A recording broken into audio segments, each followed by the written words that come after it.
Welcome to the Logosphere. This is Chris Stites, here as always with JD Roof. Hello, good afternoon. Hello. And today we have the privilege of having a guest with us, Katie Zacharia. Welcome. Thanks for coming. Brief introduction. Katie is a Republican political strategist. She's a senior advisor for Fix California, an active member of the Dean's Council at Caruso School of Law, a board member at the Caneo Guardian newspaper, and a board advisor for the College of Republicans of America, as well as White Rose Resistance, which is a pro-life organization. Katie's also lived and worked abroad in Beijing. I believe you speak Mandarin, is that right? A little. A little? There you served as an outside counsel for the World Bank and IFC at Zhonglun. Thank you. A law firm. And has led fundraising efforts for global nonprofit focused on migrant children's education. You did your education at Pepperdine. You got your JD from Caruso Law School. Did your undergraduate there as well. You served as president of the Christian Legal Society and College Republicans during law school. You've worked as a research assistant. And you have some political experience, assistant to former President Andrew Benton. Is he the president from Pepperdine? He was the president of Pepperdine. Mm-hmm. Okay. And you've clerked for a federal judge and worked at the White House, the White House's Office for Political Affairs. Mm-hmm. So, long ago. Yeah. Okay. Well, I'd like to hear from your perspective. You know, that's just the bullet points, but like, tell us a little bit about who you are, how you got to where you are today, and what you're currently interested in. I find the question amazing on a podcast because the only reason I'm a conservative is because I grew up listening to Rush Limbaugh. Mm-hmm. Yeah. He's sort of the prototype. Now, was it mom or dad, though? Oh, dad. Dad, okay. Oh, It was for me, it was mom. Oh, I love Rush that. Limbaugh all the time. Really? He's the OG of podcasts. He is. He really is, yeah. The OG, the Golden Mike, yeah. the IB Network. Well, I guess you have Howard Stern maybe on the left side. You know, he was kind of the prototype for the modern podcast for phenomenon. the modern podcast. Yeah. Grew up listening to Rush, and I think living in California my mom and her entire side of the family are pretty hard left. Very liberal, very Democrat. My dad, who's now in Texas, no shock, was, very conservative. He was in the Navy, he was in Vietnam, and we would just get into these philosophical, political conversations about what Rush was talking about at like the age of 9, right? I'm a young kid, and I think always had a hunger and an interest in politics. And I grew up in a very liberal town where, methamphetamine, pot. I was one of like 73 kids. What town again? In my high school. I grew up in Cambria. It's like this tiny little town by San Luis Obispo. Yeah, the Madonna Inn. Yeah, so north of San Luis Obispo, Madonna Inn. Everyone knows the Madonna Inn. Yeah, my parents had their honeymoon there. Yeah. Mm-hmm.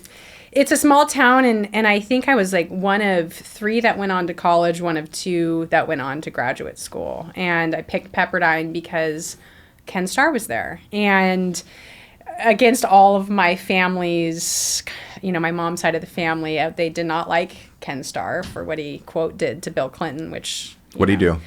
He was the Solicitor General, and he was also the investigator for the counsel for the investigation into Whitewater and Lewinsky, the special counsel, as they call it now. And so that was when Bill Clinton was getting BJs in the Oval Office. This was the guy that was kind of on TV that was like coming after him and leading the charge, or and he ran Pepperdine. Well, yeah. Yeah, I remember that in the from news as a kid. Yes. Okay, because we all grew up, Yeah. So Ken Starr was the special counsel, investigates Whitewater, which actually was pretty serious. Yeah. And then Lewinsky brings us all to light. Everybody on the left hates him. He was actually, as a comparison to Jack Smith, who is the special counsel but was horrible and terrible. I think that you actually had special counsel at the time who was willing to do the hard work and bring truth to light. And Ken Starr was someone who I was always inspired by.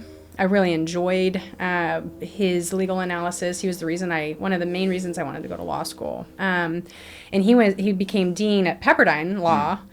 And as this young kid, I grew up I was working in grocery stores. I was working in restaurants. I had big aspirations, but I was very in this like blue collar town, with all these big aspirations, right? I want to go big. I want to work at the White House. I want to, et cetera. From what age? Yeah, like I think what I realized my political ambitions were probably in the like early teens, mid-teens. Which is unusual. Yeah, very much the voice of conservatism in my freshman, sophomore, junior government classes, and always known to be... Were you outnumbered? Fringe. In Cambria? Absolutely. Yeah. I can almost tell you that I probably was the only one that was interested in politics and was conservative or Republican. Now, do you think that that's just because, you said your family was left-based. Like, my family were like starch Republicans. Yeah. And I tend to lean more conservative probably because of that. But you're reacting to leftism or traditional Democrats in your family, and you're going like rebelling against them? That's a great... Yeah, that's probably... Because that's usually what happens, right? Like when you look into it, like it's always... Well, it's an interesting topic. Yeah. I have a similar experience to you. It sounds like you had both influences. Yeah. Is that right? Yeah, Your family was kind of split ideologically as far as... I think it would be 90 to 10, though. My parents ended divorced when I was 7. Mm-hmm. Okay. He's the one Republican, even in his family, the one Republican. So it's dad. It's dad. Yeah. I grew up in a very liberal household, and, I have my own experience of being very sympathetic to that worldview. Yeah. And having it change over time. And it would be interesting I think the reason that my mind's changed is probably somewhat reflective of the reason the whole country's mind is changing. Yeah. But one of the influences was my father, who passed away, loved, respected my dad incredibly, but he really had drunk the Kool-Aid. It was like at home it was just MSNBC, and everything was the Republicans' fault, and they were this small cabal of just like money-interested, power-hungry, evil people that had seduced the minds of the uneducated, rural people from the South and created this coalition, and it was just... Well, that leads to like the inverse that's happened. Like we were kind of talking about this before, and maybe this is what we wanted to end the podcast with, but we're going to start. We'll just start into it. The inverse, right? So you have the hippies of the 60s, 70s, social justice warriors, right?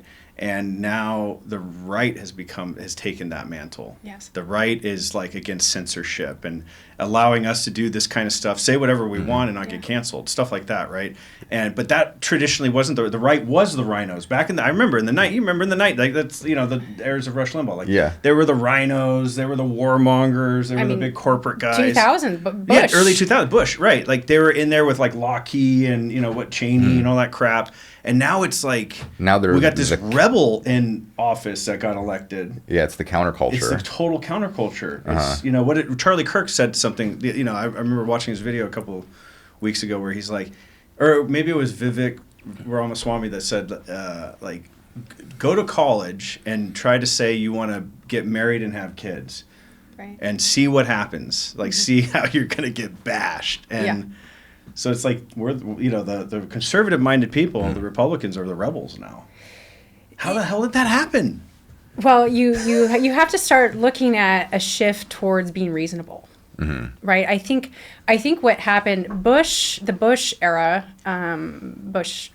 George W. Bush, of very heavy war, of this, weapons of mass destruction that never ended up coming to light. That we were there for 20 years in Iraq, right? Afghanistan, 20 years, right? I think it's Afghanistan. We were there 20 years. And I think that, and then you had this botched withdrawal by Joe Biden, and we won't get into that. But I think that the left had started to take a massive turn under Obama. And really this shift towards being unreasonable and then you have this, wokeism, but I use the term very loosely here, and I'm going to be very specific. You have this desire to supplant the government on the family, and I think that that's when it shifted, right? That this is, and anyone who's studied philosophy or political theory, you have when people talk about Marxism, right? We are and were on the edge of Marxism. And why is that important? Chapter 2, I think, of Communist Manifesto talks about getting rid of the bourgeoisie family. Mm-hmm. And what we started to see, especially here in California, is the government basically made this massive overreach, right? We're gonna take your kids away from you. We are gonna be the parent here. We're gonna take your kids, and if you don't agree with their gender identity, we as the government are going to assume parental control over your children, and take them and transition them. And this isn't a conversation on whether one can transition. This is a conversation on children and families and parents and the government overreach. And you start seeing this pattern on the left of this massive overreach into the family. This massive and I don't even mean the nuclear family. I just mean on. You look at 1950s Maoist China, right? What happened with Mao? Mao basically wanted to deconstruct the family and have the government be and any kind of faith, and have the government be the parent. The government has to be the most important, and that's how you bring in communism. You get rid of the other controls, and the main block in a society against communism is the family unit. And I know I'm talking to two people who have been marinating on these topics for a long time, but purely observing what did it take to trigger people from being just kind of a normal Democrat, a liberal. I mean, my family in California used, pretty mainstream Democrat. And in fact, they kind of more went with the radical left. And that's where the division happened, is people started seeing there's this unreasonable drift, unreasonable movement towards massive government overreach. You saw it with the vaccine mandates. You saw it with the masks. But the biggest is, we're going to take your kids from you. And we're going to be in control of the family. And it's still today in California. People from Texas, you saw this case. Have you seen what happened with this dad in Texas? Yeah. And the custody battle? Yeah, oh yeah. And he lost, right? He lost. He doesn't have custody over his kid because the mom wants to do all these, the child castration. I mean, if I use that, I look like I'm on one side or another, right? But it's no, you don't, right? But like it to me, being a father, right? And I mean, you don't have kids yet, but you have animals. But yeah, I can see that. Maybe it's just basically the whole thing is a return to common sense, basically, right? Like it's not. Because I don't know how you could say, how you can, this is a simple thing, this is a simple philosophical argument, but you can't get a tattoo until you're 18. You can't smoke cigarettes until you're 21, which, It used to be 18 for us. You can, it used to be 18 for us, right? Yeah. You can't drink alcohol at a bar if you're not 21. So you can't make these decisions, and these are like... You can't go to war. You can't go to war. Until you're 18. You can't go get a... right? Like you can't go sign up for Uncle Sam until you're 18. So you can't go die for your country, but without a developed frontal lobe. You can literally cut off parts of your body. Yes. Completely stop something that is a naturally occurring phenomenon. Right. And it's medically sanctioned. It's signed off by therapists. It's kind of sick. It's sick. It is sick. Right? There's been what do you think about that? There's been a lot of discussion about this recent election and why Trump was reelected. What may have been the cause of the Democratic Party losing the election, and there's a lot of different theories at what the contributing factors are. But I've heard that specific topic thrown around a lot, poll. Which is just the sentiments towards transgenderism. That's insane. When intersex like truly transgender people. I don't know this. It makes up, there is an argument to be said that there are some people that are born, in a way that their genitals are not obvious and they're legitimately intersexed, and it's an extremely small percentage of people. Right. But there's been this a lot of attention that's given to it, and the Democratic Party in particular feels there's a lot of pressure for them, I think, from the far left influence that controls, the media, Hollywood. Yeah. A lot of cultural institutions are sort of influenced by this type of like what's perceived as social justice. And so they have to kind of cater to that. But then normal people are kind of watching, the average person is watching and saying like, there's a lot about this that doesn't make sense. I was thinking about this morning, like, you talked about Marx and, George Orwell, if you read 1984, there's like this kind of double think, these terms that are used to express the opposite of what they're doing. And things like how legitimately in the medical institution, it's referred to as gender affirming care, right? Correct. You take someone who is of one gender and you negate it or deny it, and you call it gender affirming, and so that's just a very, I think, stark example of these, just like this gulf between what we're seeing and what we're supposed to be seeing. And it's kind of like a massive cultural lie that we all are kind of under the influence of. I think that has been the main sort, aside from my dad and maybe wanting to rebel and seeing holes in his viewpoints. Sure. It was just living under that kind of governance, sort of psychologically, that pushed me the most, or made me more skeptical of some of these ideas. Yeah, I think it's a one for anyone who wants to be trans. I think the conversation isn't you can't be trans. I think the conversation is under 18. We as a country have a duty, we as people have a duty to protect kids from making choices that can permanently harm themselves. That is just the truth. And I think what we've seen, especially, in the gay and lesbian community, is we don't reject someone who wants to be trans. But you have this massive shift of, is it actually medically sound to be able to enable kids to make these choices? And so I think you find a lot of unanimity, even in the gay and lesbian community, and especially against the transing of kids, right? This isn't a you're 25 and you have the money and the means and you want to change your gender. This is a much bigger thing of like, we're going to protect kids. Yeah. And it's not just from trans, but it's from these medical procedures that can cause permanent damage and do cause permanent damage. Yeah.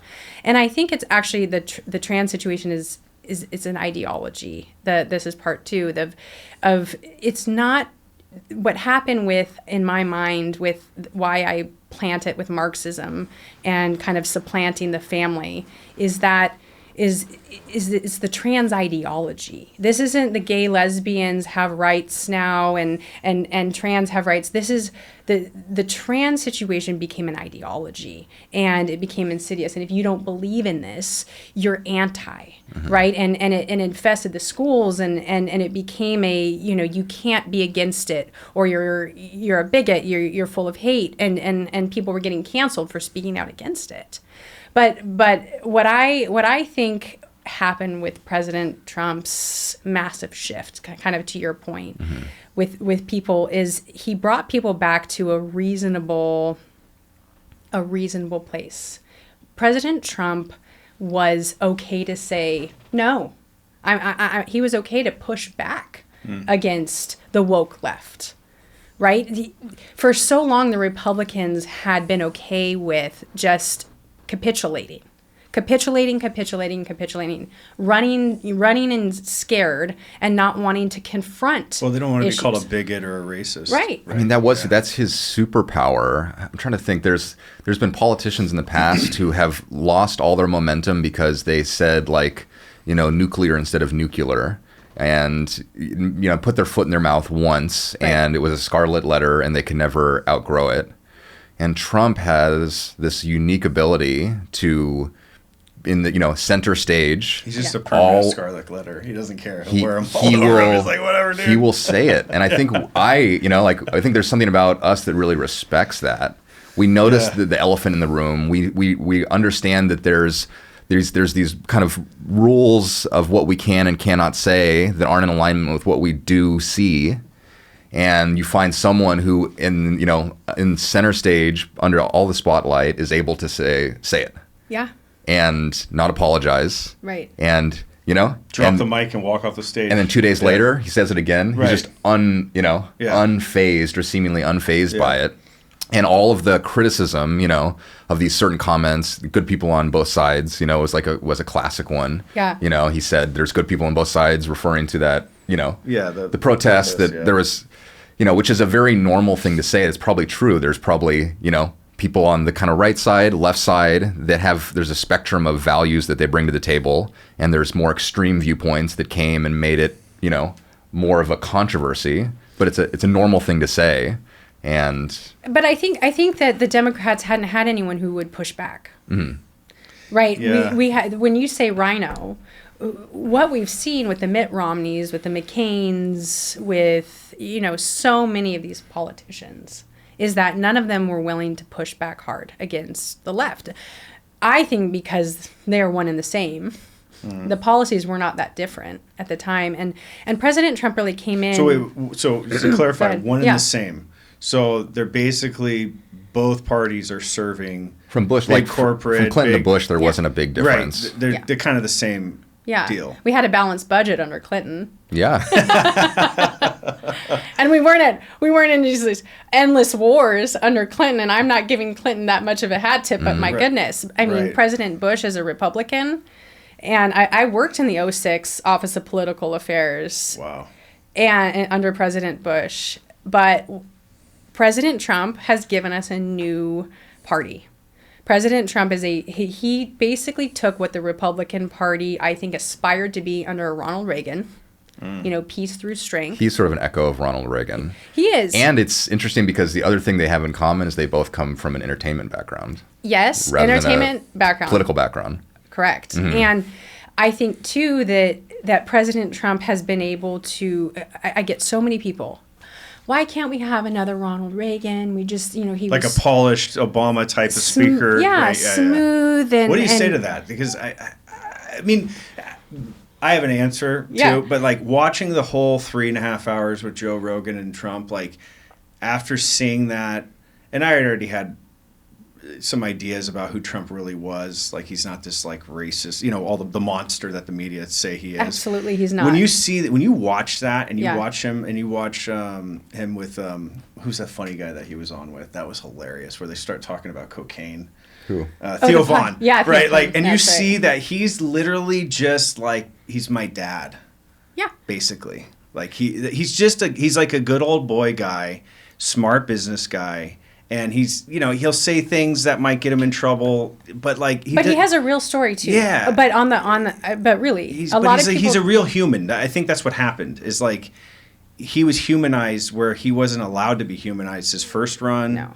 And his second run when he lost to Biden, he didn't lose. Right. Oh. See, I'm fishing. I'm trying to... No, he did not lose to Biden. Yeah. That election was fraudulent. So, and I will go on the record saying that. No, well, you can't say that now. I can't. Well, I said it then. You couldn't say that. Oh, I said it then. You did. Yeah, okay, I was. Okay. I've been comfortable being canceled, disinvited. Do you want to go into that? What the details? Well, I want to finish on my Reagan Trump. Now, when people ask me about this, what I say is Ronald Reagan was in the time of Tip O'Neill. Tip O'Neill was the speaker. Mm-hmm. He and Tip O'Neill could be friends and they could work together. Right? They both cared about this country. And Tip O'Neill was a Democrat? Yes. Okay. And they had a good relationship. But they didn't agree. They didn't always agree at all. But they were able to care so much about America that they could put their interests aside to work for the United States. Nancy Pelosi was not that for President Trump. Well, she was in the background ripping up stuff. Remember that? What's that famous thing? She's in the back of they're voting on something, and she's ripping the agenda. It was the State of the Union. The State of the Union address. Yes. She's ripping it up behind him come on. But here's the problem: is the legacy media goes and makes Trump the bad guy for Nancy Pelosi ripping up his speech. Right. That is a problem, right? So President Trump emerged because the Democrats went A, too far left, and B, had become insufferable, and they weren't working on behalf of the interests of the American people anymore. Mm. The Democrat Party failed us. The Rhino Republicans failed us. And President Trump emerged because literally for such a time as this, like there needed to be someone that reset our course, or we were literally going to lose our republic. And I don't say that as hyperbole. Like, one who has studied the Constitution, my absolute, like, constitutional law was my, like, bread and butter in law school. I loved it. As we saw 2020 happen out here in California with the mandates and the tyranny, I mean, absolute tyranny from the highest levels of Gavin Newsom, literally Nancy Pelosi getting her hair done, Gavin Newsom at French Laundry, while we're all buckled down at home, have to wear masks in the store, all the kids are out of school because, I mean, it was crazy. Well, the non-essential, essential business thing. Yes. All that served was Walmart, Target, all the big businesses happen to be essential. Yeah. And then all the small mom and pop coffee shop here are gone. Gone. Like 50%. I think there's like a report that came out. 50% of mom and pop businesses in mostly left-leaning places, but just in general, gone. And they'll never come back. And this is right. But as this is happening, so we get into, like, I practiced law in China. I come back, have kids. I didn't work for a lot of those years. But as I did work very hard with 4 kids. Yes. But as this happens, as we lose, we're starting to lose ground in my mind of kind of like valuing the Constitution, valuing freedom of speech. President Trump's getting censored on Twitter at the time. Yeah, you remember that? Right, like he's getting, and they're editing his speech on January 6th. Like, these things happened, and people want to quickly forget that this happened. But my friend came over on that day, that fateful day after Joe Biden was announced as the winner, the fraudulent winner of 2020, and she looks at me and she's like, "You're white as a ghost. Why?" I said, "This isn't about President Trump. This is about a massive shift that if in the next 4 years, I do not do everything I can in my power to ensure that in 2024 President Trump gets elected, I am telling you right now, we're going to lose a republic." And she looks at me, she's like, "This is so dramatic," because I'm always the more, like, dramatic in my not in real drama, but like in politics. I'm like, everything is very serious to me.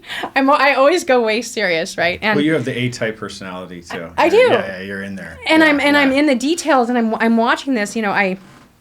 As just one anecdote, before the 2020 election, I brought to all my left-leaning family, all the Democrats in California and outside of California, the Senate Judiciary Report on Hunter Biden's corruption. It's called the Burisma Report. Right. Okay, it's an 86-page, maybe-ish Senate Judiciary Report that the Senate published. Okay, after a formal investigation.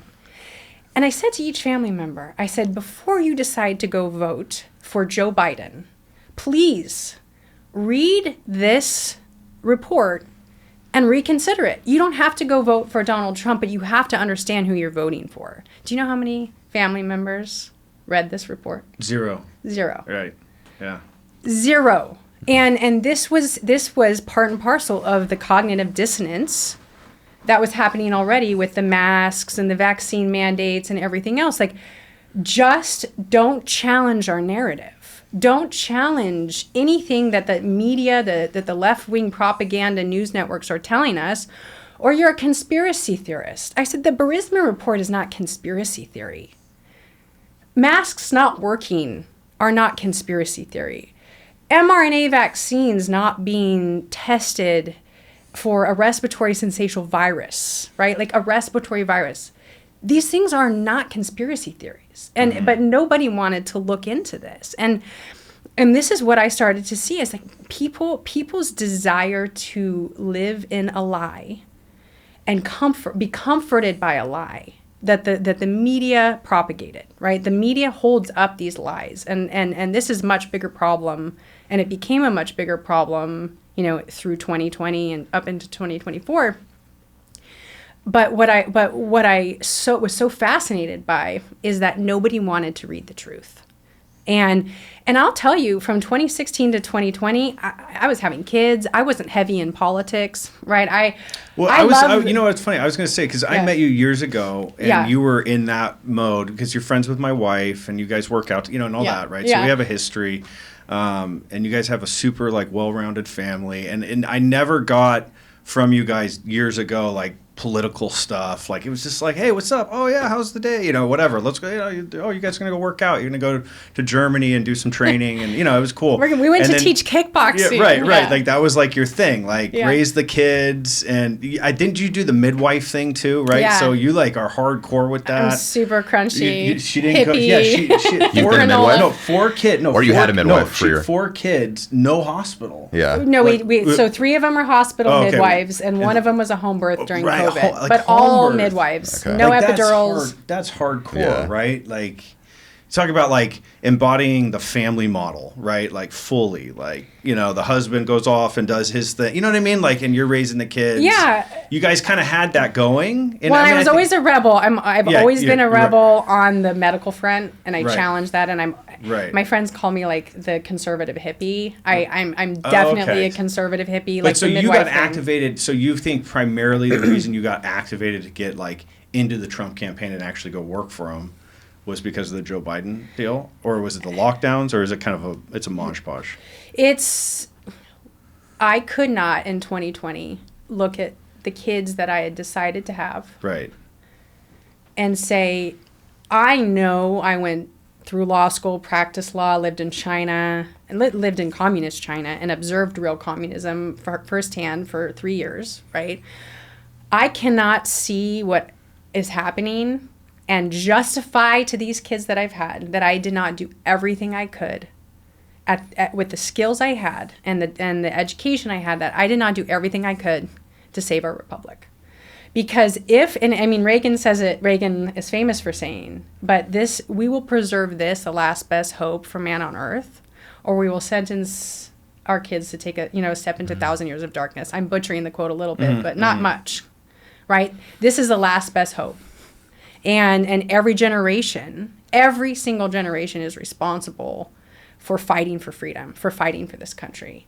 And I'm one of those duty, old school, I want to serve my country, I love my country, right? I had that from a young age. But, not having gone into the military, et cetera, how can I serve my country? What is my duty? My duty, I lost friends. At the 2020, I got disinvited from events. I couldn't, Christmas parties, baby showers, weddings, not just because I was, skeptical of the vaccine and mask, straight got disinvited from something because I voted for Donald Trump. Yeah. Right? That happened a lot out here, though. It happened a lot. We're in SoCal. But this is family. We're talking what most people aren't willing to pay the price. Right. Mm-hmm. I mean it. Most people want to be comfortable, want to be accepted, and I'm guilty of that for sure. We all are in some capacity. Yeah. Me too. Yeah. But in this particular circumstance, I said, I do not care if I don't talk to any of these people again, because I've chosen to have kids. And what I care about is that my kids have freedom and have an opportunity to have the same republic that I grew up in. One thing, you guys, you also have an interesting, because you used to live in the heart of it all in L.A. Yeah. And you and Tyler moved here. Yes. And out to the suburbs, Thousand Oaks area, right? And there's some reasoning behind that too, right? Yes. And that's probably directly because of left-leaning policy. Eric Garcetti. Yeah. Mm-hmm. Gavin Newsom. I mean, the policies, Because you got to see a neighborhood that you bought. Did you guys buy in Beverly Hills? We were in Brentwood. We were in a home in Brentwood. Right, and you were gonna very nice, and then it kind of turned to hell, right? You started seeing it. I mean, our house got broken into. Right, our cars were getting bashed with bats, broken into outside. I mean, we're talking Brentwood. Yeah, Brentwood. It's beautiful. Yeah, well, not $6-10 million homes. Street. Right. And we our home gets broken into, and the sheriffs come, and it takes them 10-15 minutes to come. Right. Mm-hmm. And this is why we have the Second Amendment. I'm just going to be very clear. Mm-hmm. And to protect ourselves. And the sheriffs take 10-15 minutes. They get there, and this is in the height of COVID, right? This is 2020, early 2021. And, this is actually 2020 before the election. And the sheriff says, he's mad at me. He's literally like, the guy didn't have the intent to break into your house. And I look at him straight in the face, and I said, our home was just broken into, and you're treating me like I'm the perpetrator. Can you help me understand what's happening? And he immediately and intent and all this stuff. I'm like, please, I know where you're going with this. It's just so, he doesn't go to jail. Or he's like, look, you need to remember this right now when you go vote, because our hands are tied at LAPD. This is what the police officer said? Police officer says to me. Mm-hmm. And I'm like, I've never voted for a Democrat in my life. Like, you don't have to tell me this. He's like, but our hands are tied. We can take him for 24 hours, and that's it. Yeah. Right.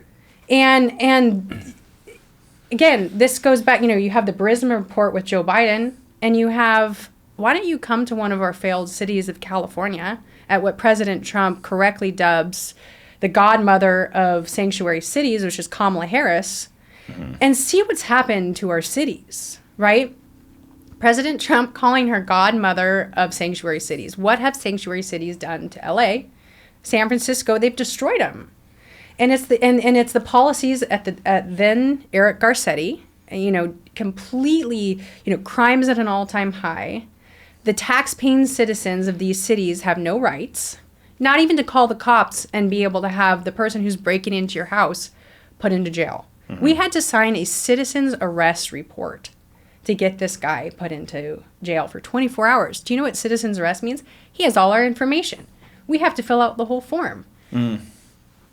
And that's wild. So it started then. Irony. It actually started then. It's, you know what I mean? Like, activating you into the political sphere. Right? Yeah. Watching 2020 unravel. Right. It was 2020 was an amazing confluence of things, between the pandemic and the BLM movement and. Yeah, because you were living down in LA. I was living in downtown LA. He was in downtown LA. During the lockdown. I was on, Spring and 7th Street in a 12-story loft. Yeah. Watching like a riot, like bombs. You went out in there. Bombs were going off. Yeah. Morning after, go downstairs and just all the storefront, the windows are all shattered. There's just graffiti all over all the cars. Yes. Everything's been looted.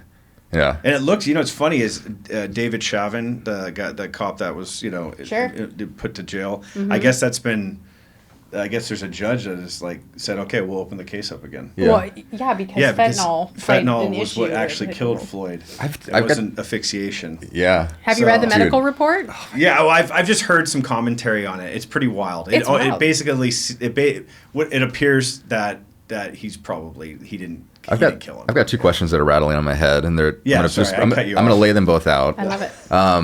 One is, you said that you decided that you needed to do everything in your power in the next 4 years to make sure that your children had a better future. Mm-hmm. I want to know what those things that you've done are. Mm-hmm. The other question, which is a bit different, is, we talk about this kind of radical liberal agenda that is life denying, that is family disempowering, that is, I think there's even this idea that America is a failed project and that it's corrupt at its core, and we just need to take the whole thing down, and just there's a nihilistic kind of just almost just death impulse, right? Yeah. Do you agree with that to some degree? And that wouldn't characterize all of it. It's a mixed bag, but what do you think is influencing that? Why is that sort of power become so prevalent? Well, I think I almost want to say that power has been pushed back to annihilate. Has been pushed back to annihilate? The desire to annihilate kind of what was America, that we've seen our last days, that America is over, it's a failed project. I think every single rally, what did President Trump play? What song does he walk out to? Do you guys watch his rallies? Proud to be American, or who's Lee Greenwald. Yeah, that's right. Yeah. Right? Which is what? God bless the USA. Yeah. Right. And what is President Trump known for? Make America great again. Make America great again. He wants to do the science thing, like have a science fair with all the but at every rally, to celebrate America. Yeah. What's on his stage? American flags. Yeah. And what I think is so profound about President Trump is that he reignited a love for our country, right? I mean that. George Bush did not have this, he unfortunately, we had 9/11 happen, right? And he's the president then. He had so much power then to unite. And there was a temporary unite, right? Like, we really did unite behind a crisis. Everybody had the little flags on their cars. Right. And this was, but it was temporary. But I never felt, especially towards the end of his administration, right? Like, that this man really loves our country. And that's just me, okay? And we don't have to go there. But and then you have the Obama years, where I feel like it was more anti-American, that America is the problem. America is this racist, terrible system, the Constitution, the Declaration of Independence, all our founding fathers, but this goes into Marxism, though. Hate the foundation, tear it apart, make people not want to look into the truth, with propaganda or causes. Well, there is no truth, because the truth is relative to your experience. And there's not really a reverence for tradition. Right. Like what came before us. Right. All we do is we look at how we've progressed beyond that and focus on the flaws of previous generations, based on the standard of our current viewpoint. Yeah. But then, there's, to have no love for tradition can be very destructive. Very destructive. Yeah. And intentional.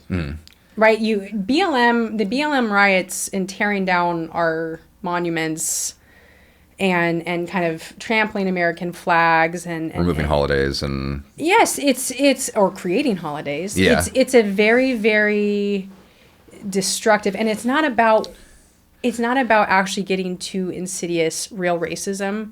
It's about, because that there is no place for racism. The strange thing is it's all done under the guise of social justice and doing well and trying to advocate for disempowered, disenfranchised people, and that's the signal that's sent. But then there's this criticism that some of these policies that are enacted are actually counterproductive. Right. And goes into almost the double think again. Like you think about, things that we've done to try to help by making it easier.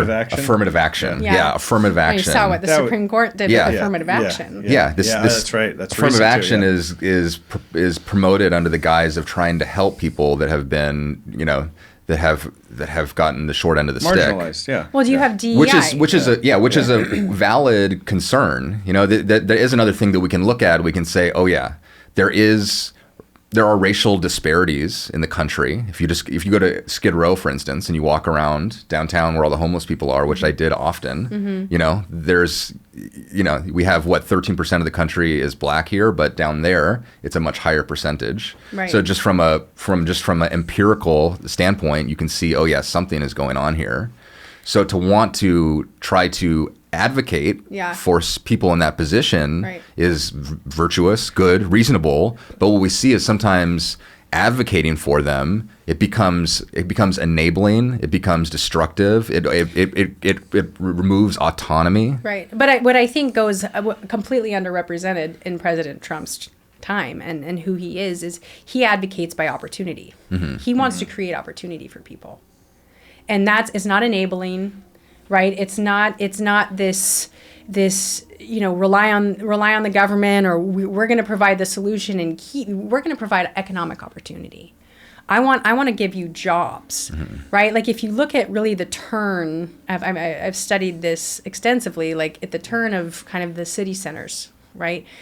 The deindustrialization of the city centers and introduction of, massive drug problems is really when you saw this disparity in Black America.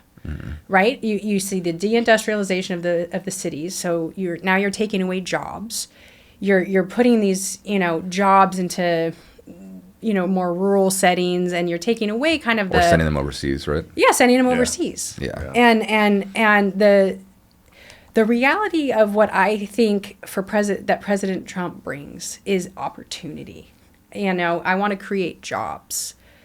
That's so simple for as a concept, but it levels the playing field for anyone who wants, this is jobs for everyone. Right? I'm not gonna pull out and make, have a victim class, and I'm not gonna have everyone has an opportunity here. And the more jobs we provide for our own citizens, the better off everyone's going to be, right? We're going to deport illegal immigrants that are here, criminals and illegal immigrants. The left wants to say, oh, how inhumane, how terrible. It was inhumane for the left to ever have opened the border like this to begin with. The border is another one. Like if you think about major topics that have influenced people's decisions in the last election. Well, I just watched that movie Sicario again last night with Shireen, and man, that artist, he shines a real, and that was not when it was like a major problem, but it was becoming a problem because that was the whole Juarez thing. Remember like this was years ago, but Juarez was the most dangerous town in the world. Yes. Like biggest murder cap there ever has been, and it was literally like bordered to us. So you have nice America on one side, and then you have a war zone just because of this line. Right. It's madness. It's madness. Yeah. It is. And I think what's so sad is for people who are like, this is so inhumane. Actually, your policies that got us here were inhumane. Like the left wants to say President Trump's this, oh my gosh, his border policies are going to hurt families, are going to do this, or do that. You know what hurt families? The cartel being empowered to bring those families over here and being paid for it. And the cartel being enabled, the cartel being enriched by bringing illegal immigrants over our border. Why does the left want to promote that? Well, that's a good one. Yeah, it's complicated. What's the motivation? What do you think the motivation was for 2024? Do you think it's really because they want to have their like maids and housekeepers? No. And people in the field picking corn or picking strawberry? I mean, is that really? Because I always hear that. I hear like when somebody gets do they on believe the right that side of it though, they go like, hey, you understand that we deport all these people. This is an argument going around right now, right? Sure. If you get all these illegals out of here, then crop sharing, all this stuff that's happening, it's gonna like who's gonna take those jobs? And it's that argument just seems so stupid. There's plenty of jobs, plenty of people. Do you think that they believe it's what they're doing is for humanitarian reasons and they're just wrong? Do you think that they are more malevolent than that, and that there is a kind of conscious intent to try to undermine and destroy the lives of the people? Well, it's got to be for votes, doesn't it? I mean, for votes. Listen. I'll go back to living in China. Okay. Okay. That's actually it all good. goes back to China. Just kidding. So in China, you're either Chinese or you're not. Mm-hmm. Right. There is not a melting pot of the United States, and it is so clear when you are a foreigner. A Waiguo Ren, right? Like foreigner. I'm a foreigner. Because you're not Chinese. And you're not dark hair. I mean, it's the whole thing. And I stood out like a sore thumb. But what China understands is in order to continue to preserve themselves as a country is you have to have an effective border. Mm-hmm. So their borders are very secure. And I think that we have an even greater issue in the United States because everyone can be an American. You don't have to look a certain way, right? Like, again, in China, you're Chinese, the Chinese are the Chinese, and, you have the Uyghurs and these different minorities, but all within China. In the United States, there is not that same, you're definitely not Chinese. And it's an even greater, in my mind, an even greater reason to ensure that the people who want to come here legally legally are given the opportunity to do so, and everybody else is regulated. We cannot have an open border where anyone can come in at any point. A country, and President Trump has said this so many times, a country cannot sustain itself if it does not have regulations at its border. Right. And this goes into not just into who's paying taxes, who's contributing to infrastructure. This goes into a preservation of our republic, and the people that come in have to come in and understand that they are going to be part of this republic, or you're out.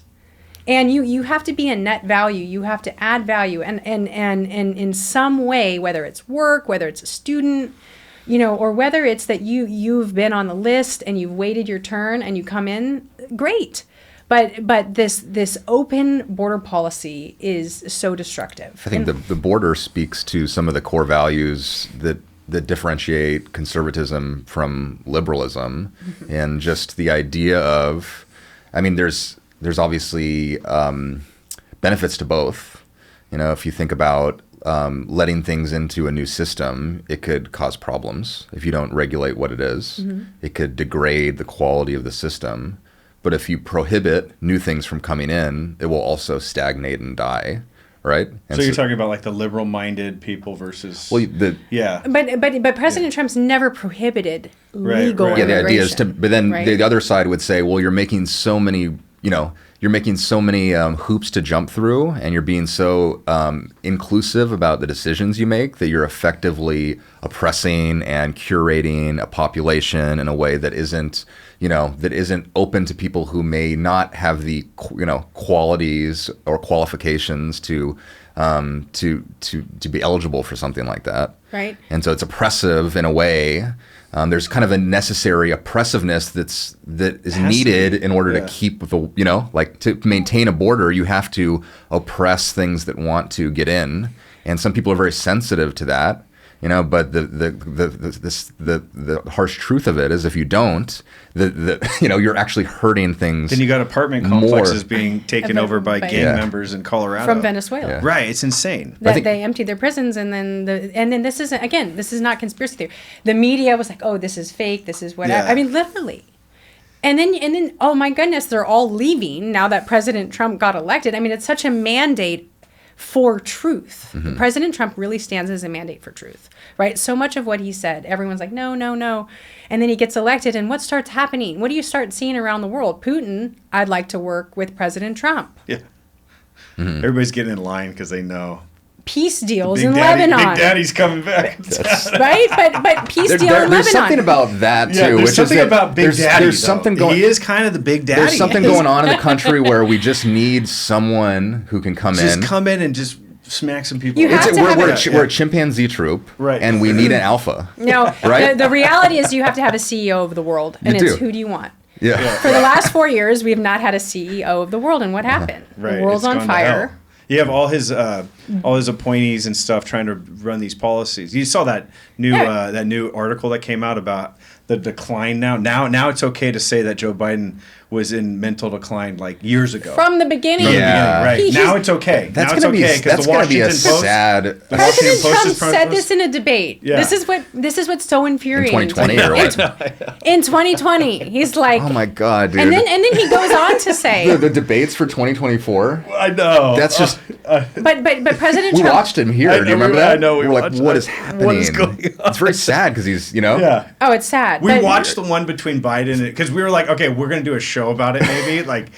We did a Trump show. Yeah. But it was just funny because we were just laughing, and I'm like, dude, we shouldn't be Yeah. And then I started feeling sad for Joe Biden. Yeah, he's got because he's sitting there dementia. and he's doing like this He reminds me of my grandfather before he died. You know what I mean? Just like scared. It's sad. Which is, but the fact, the unwillingness to admit it, and I understand, that they thought that regardless he was their best chance because generally the incumbent is the strongest person to stand behind. Yeah. Right. But let's tease that out. Who would they have run outside of Kamala? Yeah. And now, Newsom is. That was the talk of the town.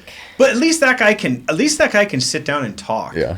And he is a decent debater. He is. He's smart. He's got his slick back hair. He doesn't have a beard though. He needs to get a beard. You know what I did like, but he fell off was Andrew Yang. Remember in 2020? Oh yeah. But see the thing I played with the universal income thing because Yang brought that to the table. Yeah, Yang is old news. He is now. Yeah, but still though, like it's an interesting idea because if you think about the whole AI thing, suddenly AI is doing everything for us, and we have to do other things. Yeah, but I think that idea. I get that. There's another interesting topic that I think contributes to Trump's recent ascendancy is his affiliation with Elon Musk, and I think that our society is becoming increasingly technocratic, and that the power of that influence is so great. To have a mind who is at the top, who is kind of woven into that whole machine is important. So Yang, he was kind of a little off the beaten path, and he did come from a tech background. Yeah, so that was interesting. Well, I think Elon started a trend. I mean, have you met Elon? Yeah. Really? Yeah, at Mar-a-Lago. Wow. Yeah, it's great. And that's the other thing we haven't talked about. Like, you've met Trump because you work for Trump. Well, I don't work directly for Trump. But who'd you work for? I work for Rick Grinnell, former ambassador to Germany and acting director of national intelligence. Right, okay. Yeah. And you wanted to talk about him. Yeah, love Rick. Yeah. Can you say a little bit about him?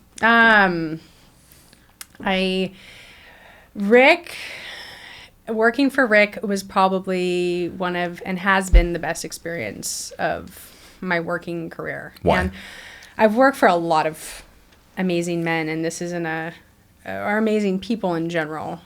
But Rick has the ability to elevate the level of which you're going to perform and demand excellency, and he's tough, without being cruel, harsh, or demanding or micromanaging. He really inspires you to want to do your absolute best. So he's a true leader. He's a true leader. That's what a true leader does. He's a true leader. Right. And the other thing about Rick is there's so many things, but we're in New York, and he has this every morning, 5, 6 a.m. we have to be at Newsmax for his interview, or he was doing Wake Up America on Newsmax.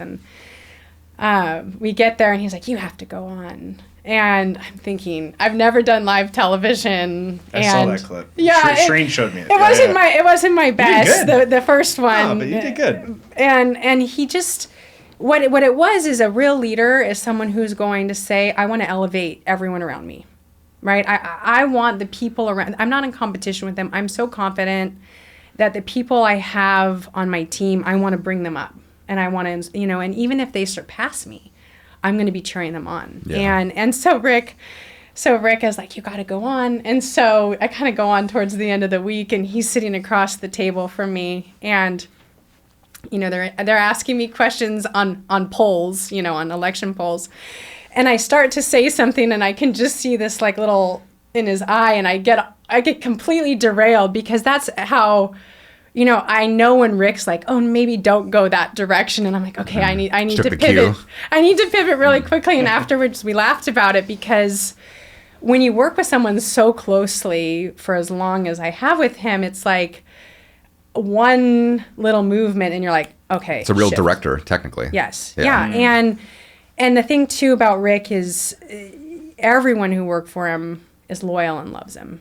And he is kind and intelligent and loyal to President Trump. I mean, in 2020, Rick was the acting director of national intelligence, right? And he realized, I got to go out and I got to help win this election in 2020. And leaves post and goes off to help on the 2020 campaign. And from basically 2020, all he did was work to get President Trump elected. So wait, director of national intelligence, that means he oversees what in that job?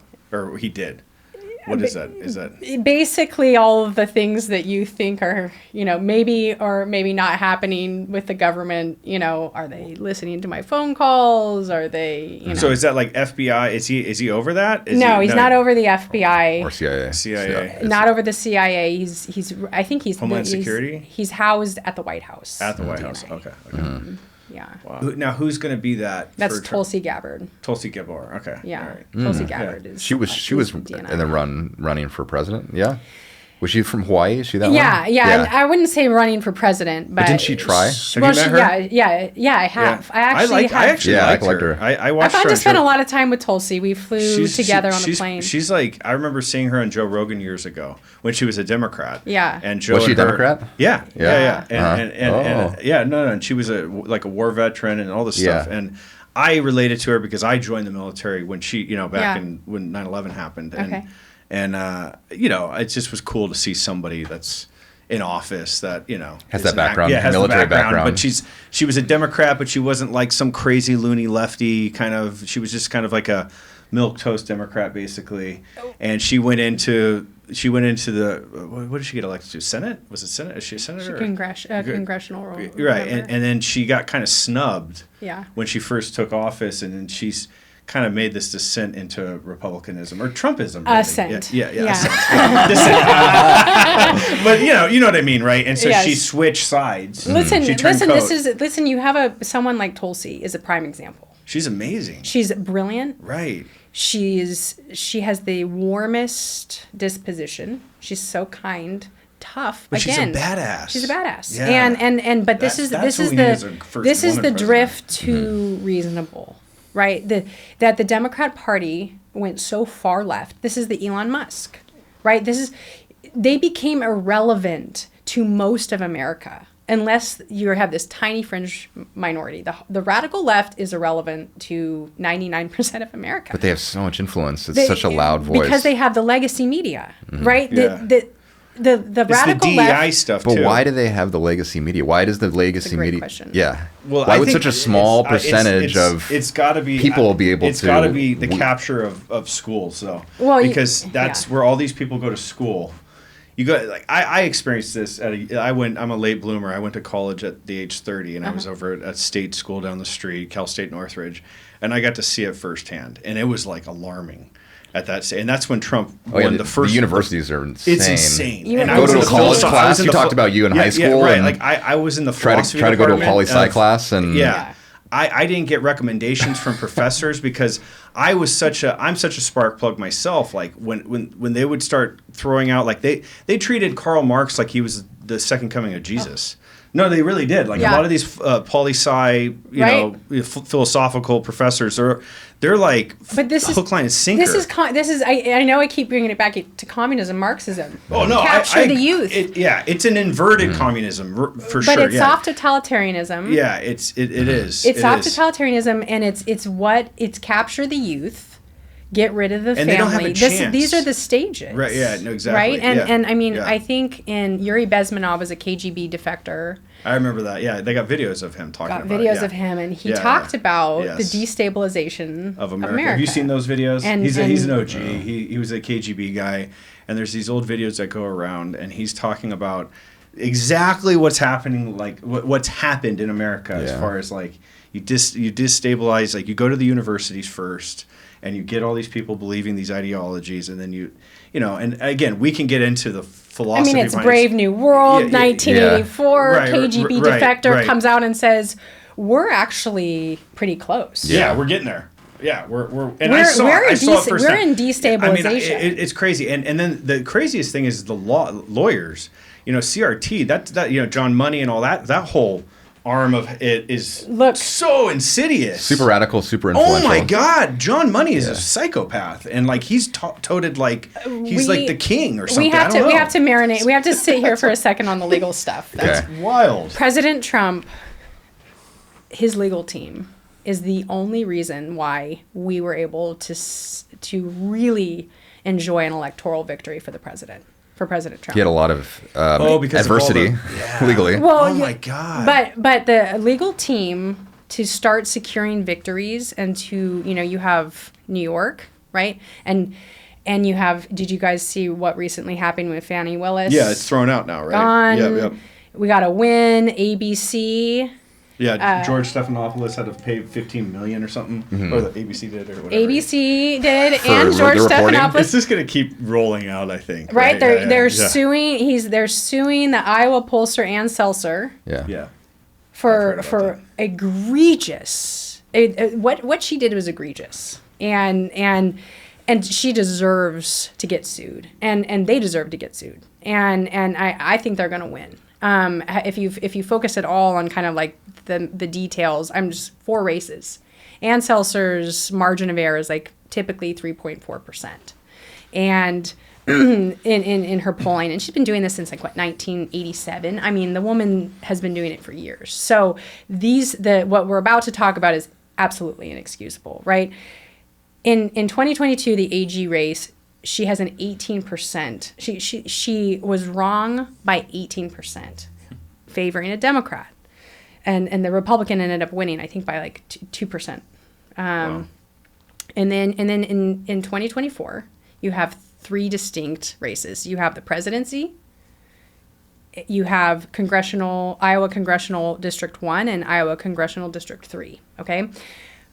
A few days before the election, we get this BS poll at that Kamala Harris is ahead by 3%. And this is absolutely asinine because every other poll is showing that President Trump's 6, 7, 8% ahead.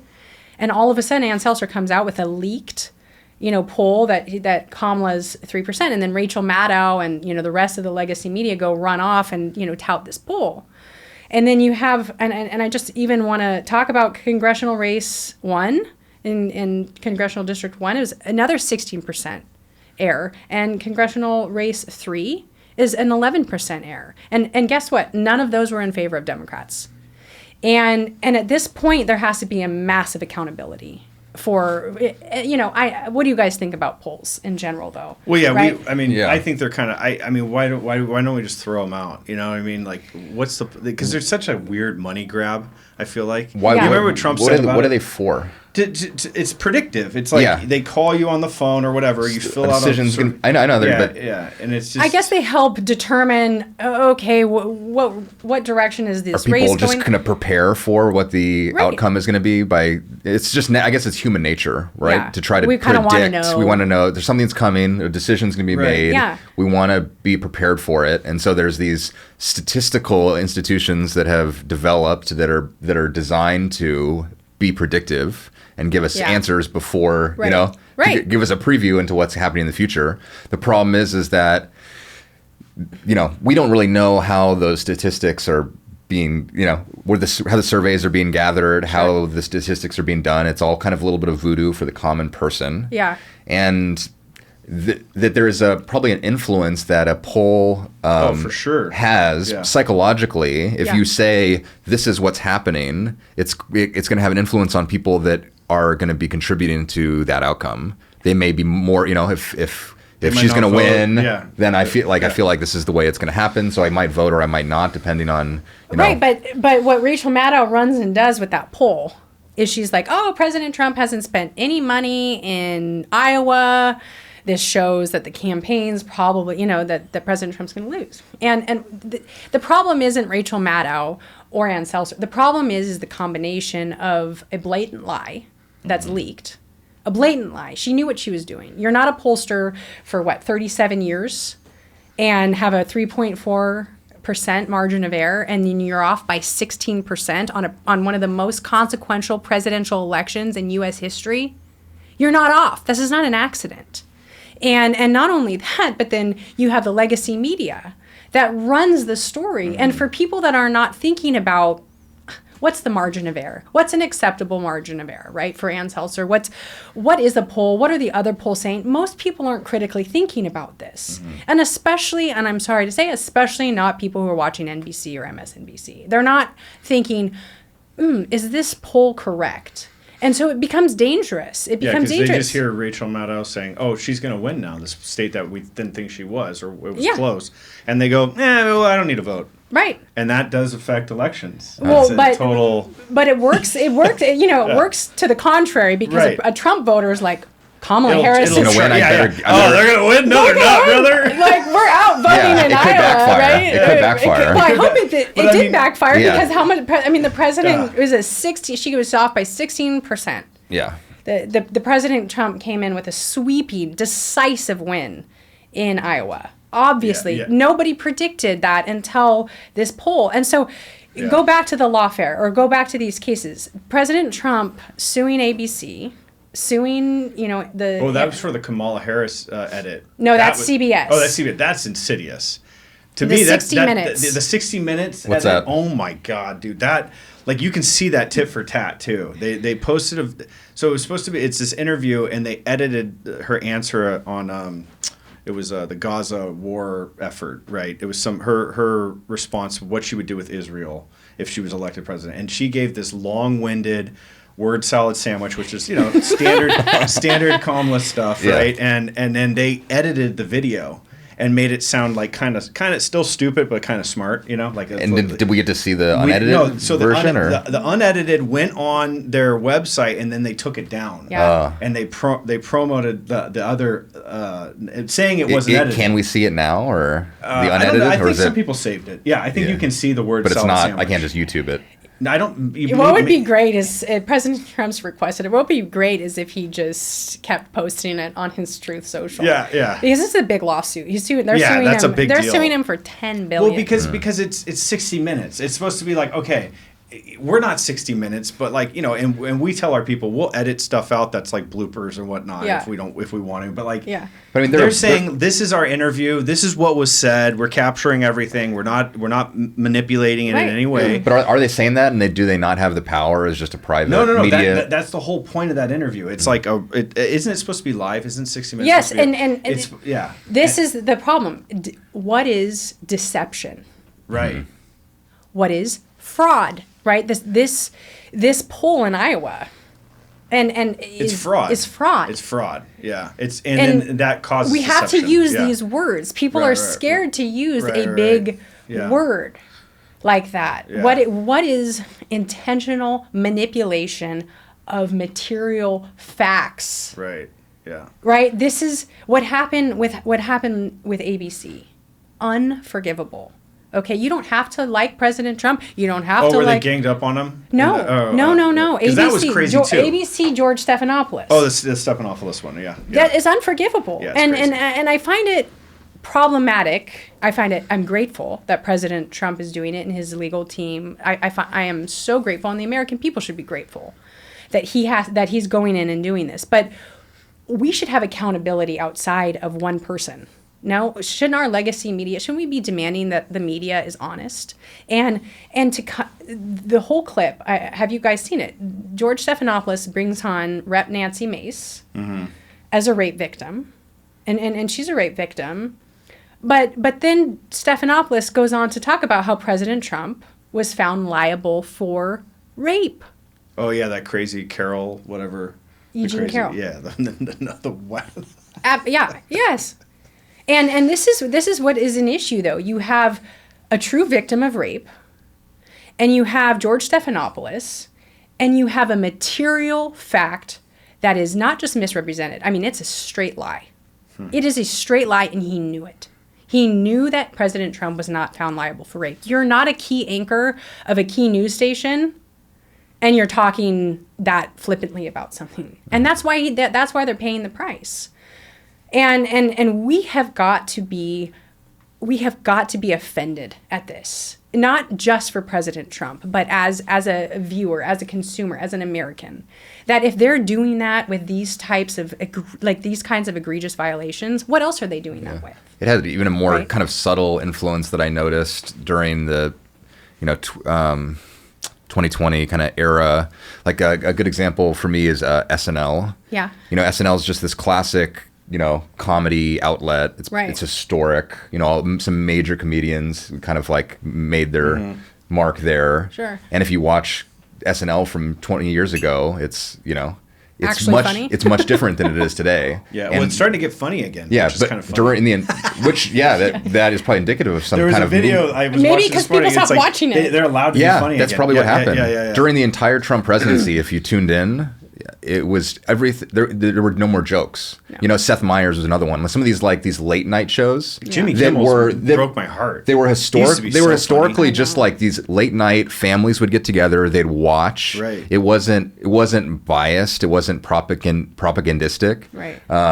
and that all changed, and we could all see it. All of a sudden, it's all just mudslinging, slander, bad jokes. But I think we have to ask a question here. Okay. I think the most relevant question on this topic is, why do they hate President Trump so much? Yeah.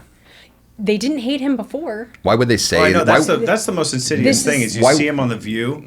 Have you seen that? Where he comes on The View and gets all hugs and love, and he's been on it several times. Well, because he was just Oprah Winfrey. I mean, back when he was just a reality TV star and a businessman. No, but he wasn't a threat. Yeah. But what is he a threat to? What is he threatening? What do you think? What do you think they would say? Why do they hate him so much? Like, really, not the surface not crap. The theoretical. Yeah, because the surface stuff is that he's a bigot, he's a racist, all that. That's actually kind of what I'm asking. Like, if you were just to ask, if you were going to bring someone and just ask them, what is it that you... But that's like asking Bernie Madoff, who owns ABC and it's Disney and like the big guys. I don't think they're going to answer it, honestly, because I think partially they've been told to hate him. They've been told to, and they just need to peddle the lie. The anchors and stuff, right? Sure. But I don't think they actually... I mean, Oprah used to like him. Yeah. Right. It's actually a disgust... kind of reflex that people get, and I don't have it for him. I've had it for other people, but you can see it in there's this idea of Trump derangement syndrome, and I know people that it's just there's like a physical reaction to his presence. It inspires hatred and disgust. Orange in them. man bad. Yeah. But it's stupid because it's not grounded in truth. And if any of these anchors wanted to be honest for 5 seconds, we are better off under President Trump. Mm-hmm. One argument you could say is because he's so kind of transgressive to the established order that it's kind of like imagine like a family system where maybe there's like some molestation happening or something, or mom's being abused, and it's, and you can't really talk about it. And you have the one sibling who's brave enough to stand get up, the baseball bat and stand up. And even some of the other siblings who, there's going to be this kind of collective influence to try to suppress that because it challenges the established order. And even if the established order isn't perfect, far from perfect. Yeah, even if it's far from perfect, I think there's also a recognition. I was thinking about this too. I don't know if you ever heard these concepts of like the constrained and unconstrained conceptions of history.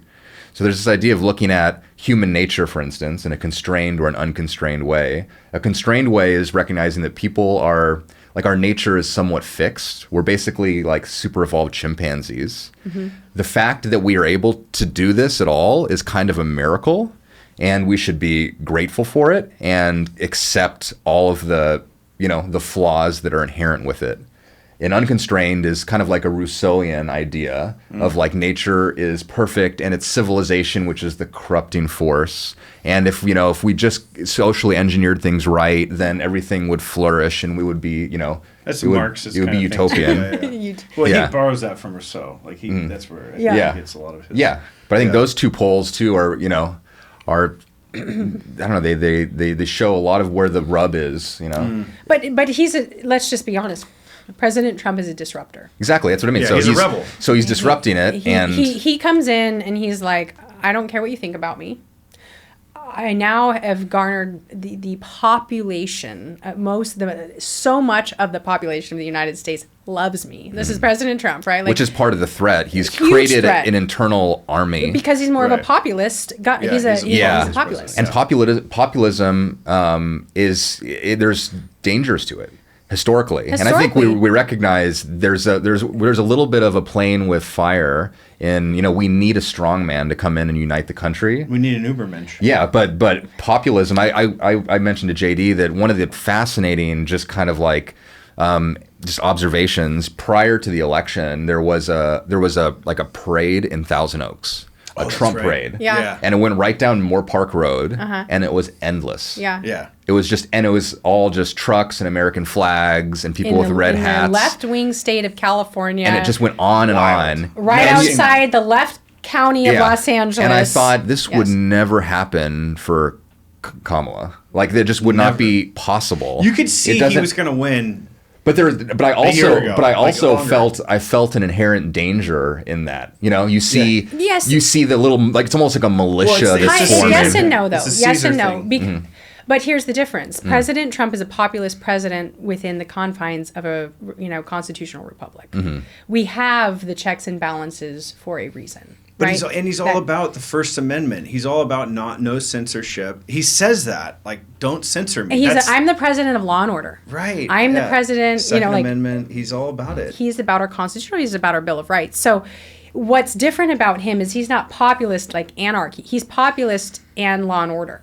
Right. And actually, he represents a disruption towards the desire of the left to throw out our law and order. It's like an authoritarian impulse that the left has gotten from COVID. Really, even before there was a massive drift away from our Constitution. And a lot of it comes down to also, like, what's the locus of identity and authority? This has been a conflict in this country since its foundation, right? Which is like the states and the federal government. Yeah, is it the family? Is it the nation? Like, where are we putting all our stock in? And that kind of ongoing negotiation of what is prioritized also, I think, is kind of intrinsic to the ongoing but again, divide. If one can detach from their feelings either way on Roe v. Wade, okay, and I say either way because you have the left and the right. The left and the right are never going to be happy on this issue. Maybe unless it's like all or nothing. It's a complete all or nothing. And President Trump appointing 3 constitutionally conservative justices to the bench was historically profound. And Roe v. Wade was bad law. And I don't care who wants to cut it as like Roe v. Wade was the women's rights. This is not about abortion. This is not about women. This was actually about the fact that Roe v. Wade should have never been. And with the Dobbs decision, what he did was bring back a decision that should be a states' rights issue, and he put it back to the states. Yeah. And he, through the justices he appointed, this was all within his executive authority to, appoint 3 new Supreme Court justices within his 4-year term as president. Nothing was outside the bounds of what he was able to do. And he gets all this flack. Oh, he's the, anti-abortion president. He's, all of these things. And it's like, the reality is that the shift needed to happen on this issue. It needed to go back to the states. It's a 10th Amendment issue. And I think that what's so interesting is he's been consistent about his platform, right? He's been consistent. And when he wasn't consistent, when there was this issue on late-term abortion in Florida, he realized that the late-term abortion provisions in this Florida bill that he came out initially to support, like the other thing about President Trump, he's okay if he's wrong. And he'll come out and say, once I realized that there were these late-term provisions, no baby should be aborted at 41 weeks. Mm-hmm. This shouldn't even be a debate in our society right now. Most countries in Europe, abortion is banned 15 weeks and beyond, okay? And 15 weeks and before, we can get into more conversations on that. But for the United States, especially, we're looking at California, but we're also looking at, 7 states or 6 states in one district, which is D.C., allow abortion until basically the day of birth. Yeah, I mean, and this is crazy to me. Right, and with what Trump did too, it's more of an anarchy move, right? Because it goes, okay, this is back in the States. So if you happen to live in a left-wing state, abortion's going to be legal. Right. If you go live in Oklahoma, abortion's not going to be illegal. Yeah. Pick the place you want to live. Right. The people that you kind of mess with. Right. It's I don't know why people can't see it that way. JD's like a professed libertarian. Yeah. So you go even further, which is like we leave it all up to the indivical. Right. Yeah. Whether they want to get an abortion or not. Well, not completely. Come on. I voted for Trump you have on this libertarian one. tendencies. I do. I'm very, and anarchical tendencies too. But I think, though, that is what President Trump represents. He's a disruptor. Mm-hmm. But he's a disruptor to a failed system. And the system, not the system that has been created, not the system that our founding fathers created, but the system that has emerged out of a totalitarian left and a war-mongering, money-hungry, rhino Republican Party. And that has basically been enriched by all of their globalist causes worldwide. I'm tempted to say something controversial. Say it. So that's the one. I'm gonna get myself in trouble. When I think about the conservative movement and the Republican Party and Trump and everything that he seems to stand for, that's the one area where I disagree when it comes to globalism. There's this idea of America first, and let's worry about ourselves, and let's not get involved in the rest of the world. Now, isolationism. Yeah, but that's not what he says. Yeah. Okay. He does. He's not an isolationist proponent. But I'm probably wrong in this. But I recently watched Gladiator 2, like a lot of the country, whatever it is. Because Gladiator 1 was such a big movie, and this is just how I built. And then I dork out over Rome, and I did like a deep dive. I watched all these documentaries on Julius Caesar and Augustus and all of that. And Rome and America have actually quite a lot in common. And Rome was kind of founded as a nation of different people. There was something. An area would be kind of conquered, and then those people would be integrated, and it became its own sort of melting pot. Rome was, Egypt. Rome was, the Gauls, all this stuff. But with, Roman emperors, a big thing that was always happening was a maintenance of their border. And one of the things that the people really appreciated was an expansion of the Roman border. So Julius Caesar became so powerful because he was the first emperor who was able to overtake the area of Gaul, which was this massive area, which is France and parts of Germany. Overtake Canada? Is that what you're saying? I mean, or I like. Why not? What about Mexico and Canada? Well, we could just be a giant. So there's, I think, to make the argument, so bad. It's so elitist. I know. You are an elitist Nietzschean. I am. You really are. I mean, to make the argument as virtuous as possible, it's this idea of America as like the police of the world, or like the like as a good influence. Like, we're here to bring freedom, so that's what happened in this. This is a big controversy. We go into the Middle East and we say we're gonna bring democracy, but really we're kind of exploiting these countries for different resources. But I appreciate living in America because it's such a strong country. Sure. And I believe part of its strength is the influence it has around the world. But has President Trump ever said, I want to be isolationist? No. Okay. What his platform is, and America First means, is that we, for too long, have been too heavily invested in other countries' problems, and it's cost us blood. The blood of our own citizens. It's cost us immense amount of resources. And he is so clear that it is if America is strong, the rest of the world is stronger for it and better for it. And we need to stop exporting all of our jobs. We need to stop, did you guys see what happened with the Japanese steel company that wanted to buy our steel? That's right. And here's the thing. You go, is that isolationist to not allow a Japanese company to buy one of our main steel companies, U.S. Steel? No. They were going to go in and set up shop. Steel is a national security resource. And if we are going to allow a Japanese company to buy one of the bigger companies in the United States that has a national security interest. Do they want to buy the company, or they? Yeah, no. They want to set up shop in America. Yeah. And just take it all the profits. So that becomes a massive issue. And President Trump said no. What was the reason behind that though? The company, there was some pivot they made. I remember reading about this. President Trump basically said deal's dead. Yeah. Don't do it. Get out and of if here. I'm president, when I'm president now, it's over.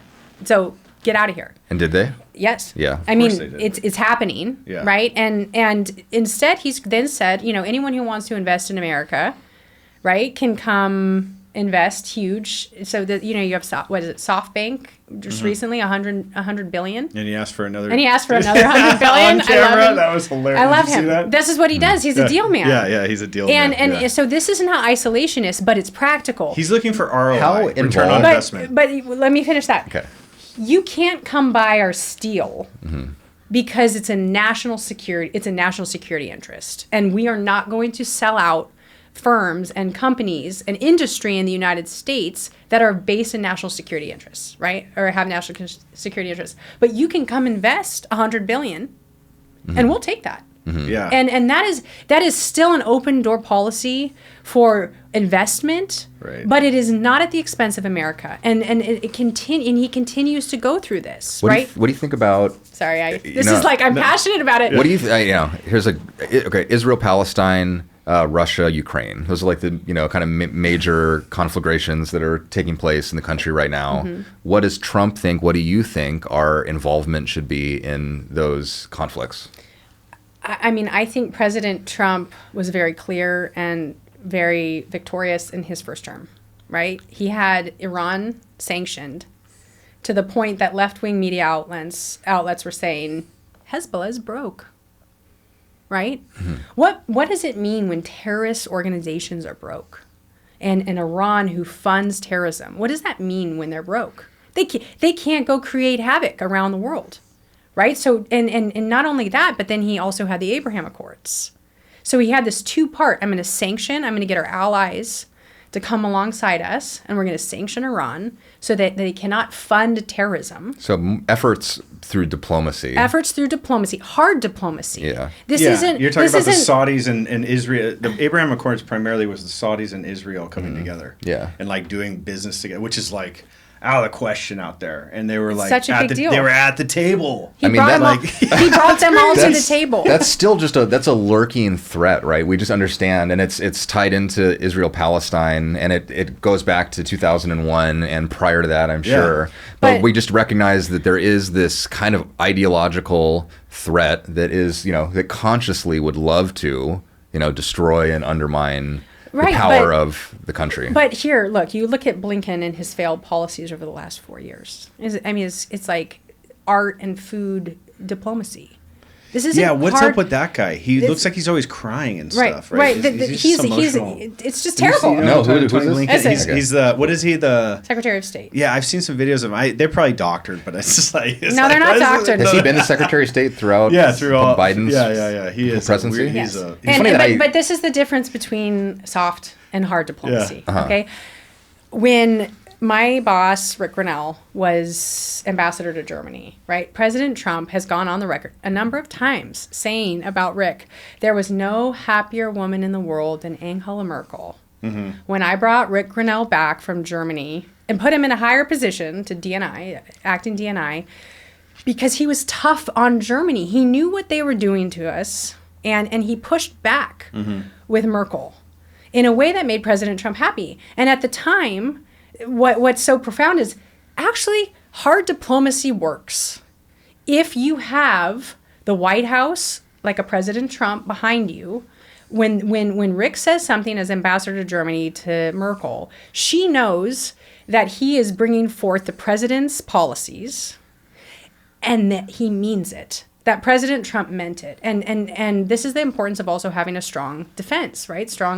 We have to have a strong military because you cannot be strong diplomatically. If you don't have something behind it. You got to have a very, very strong DOD behind you. But it was three-part. You have to have people on the front lines that are hard diplomats, that understand that this is not art and food and singing and dancing and nice, happy Instagram videos, that we are serious. We are a very serious country. Well, Reagan was like that too, right? He was. He tear down this wall. He was a hard-nosed dude when it came to foreign affairs. Yes, and he didn't bend the knee. He didn't mince words. But he was just. He wasn't like some authoritarian a-hole, screwing people up. And he tried to work out deals, right? You have Iceland, the whole Reykjavik, where they have this historic meeting, right? Yeah. My mom was a docent at the Reagan Library for many years, so. Yeah. I'm a massive, I'm such Reagan's a nerd. so cool. I love Ronald Reagan. I love President Trump more, but I love Ronald you love Reagan him more. So you It's funny, they both have the assassination attempt, and they're in the moment kind of reaction to it that really, I think, secured. Yeah, because what was Reagan's reaction? He got shot. Didn't he demanded He made a walked comment into the too. hospital or something? Yeah, he's like just he just knew, like, you know. Because why? Everyone's watching. But why? Because this is what President Trump probably realized as he's sitting there with blood dripping down his hands. This isn't about me. Mm-hmm. Yeah.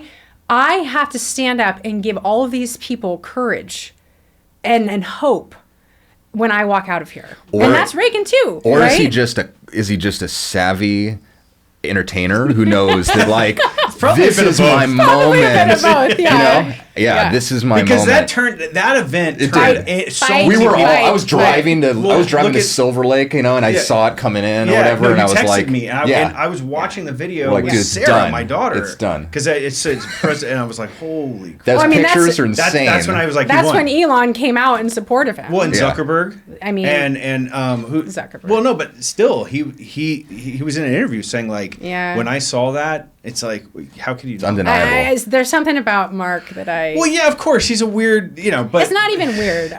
I mean, I just don't trust him. Yeah, but I'm just saying, like, him coming out, like, people. I feel like the first run. Well, maybe it's because I was in college, but when Trump was running the first time and he was elected in 2016, like there was a kid that got his ass beat in the parking lot of Cal State Northridge because he wore a Trump hat.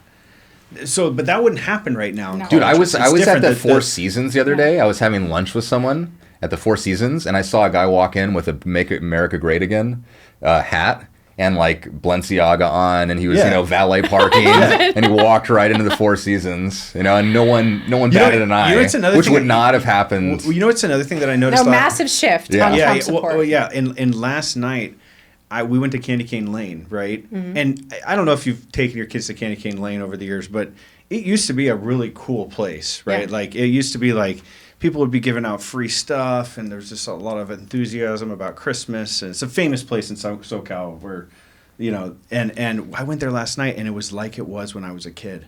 There was like people selling food. I mean, it was just like this party.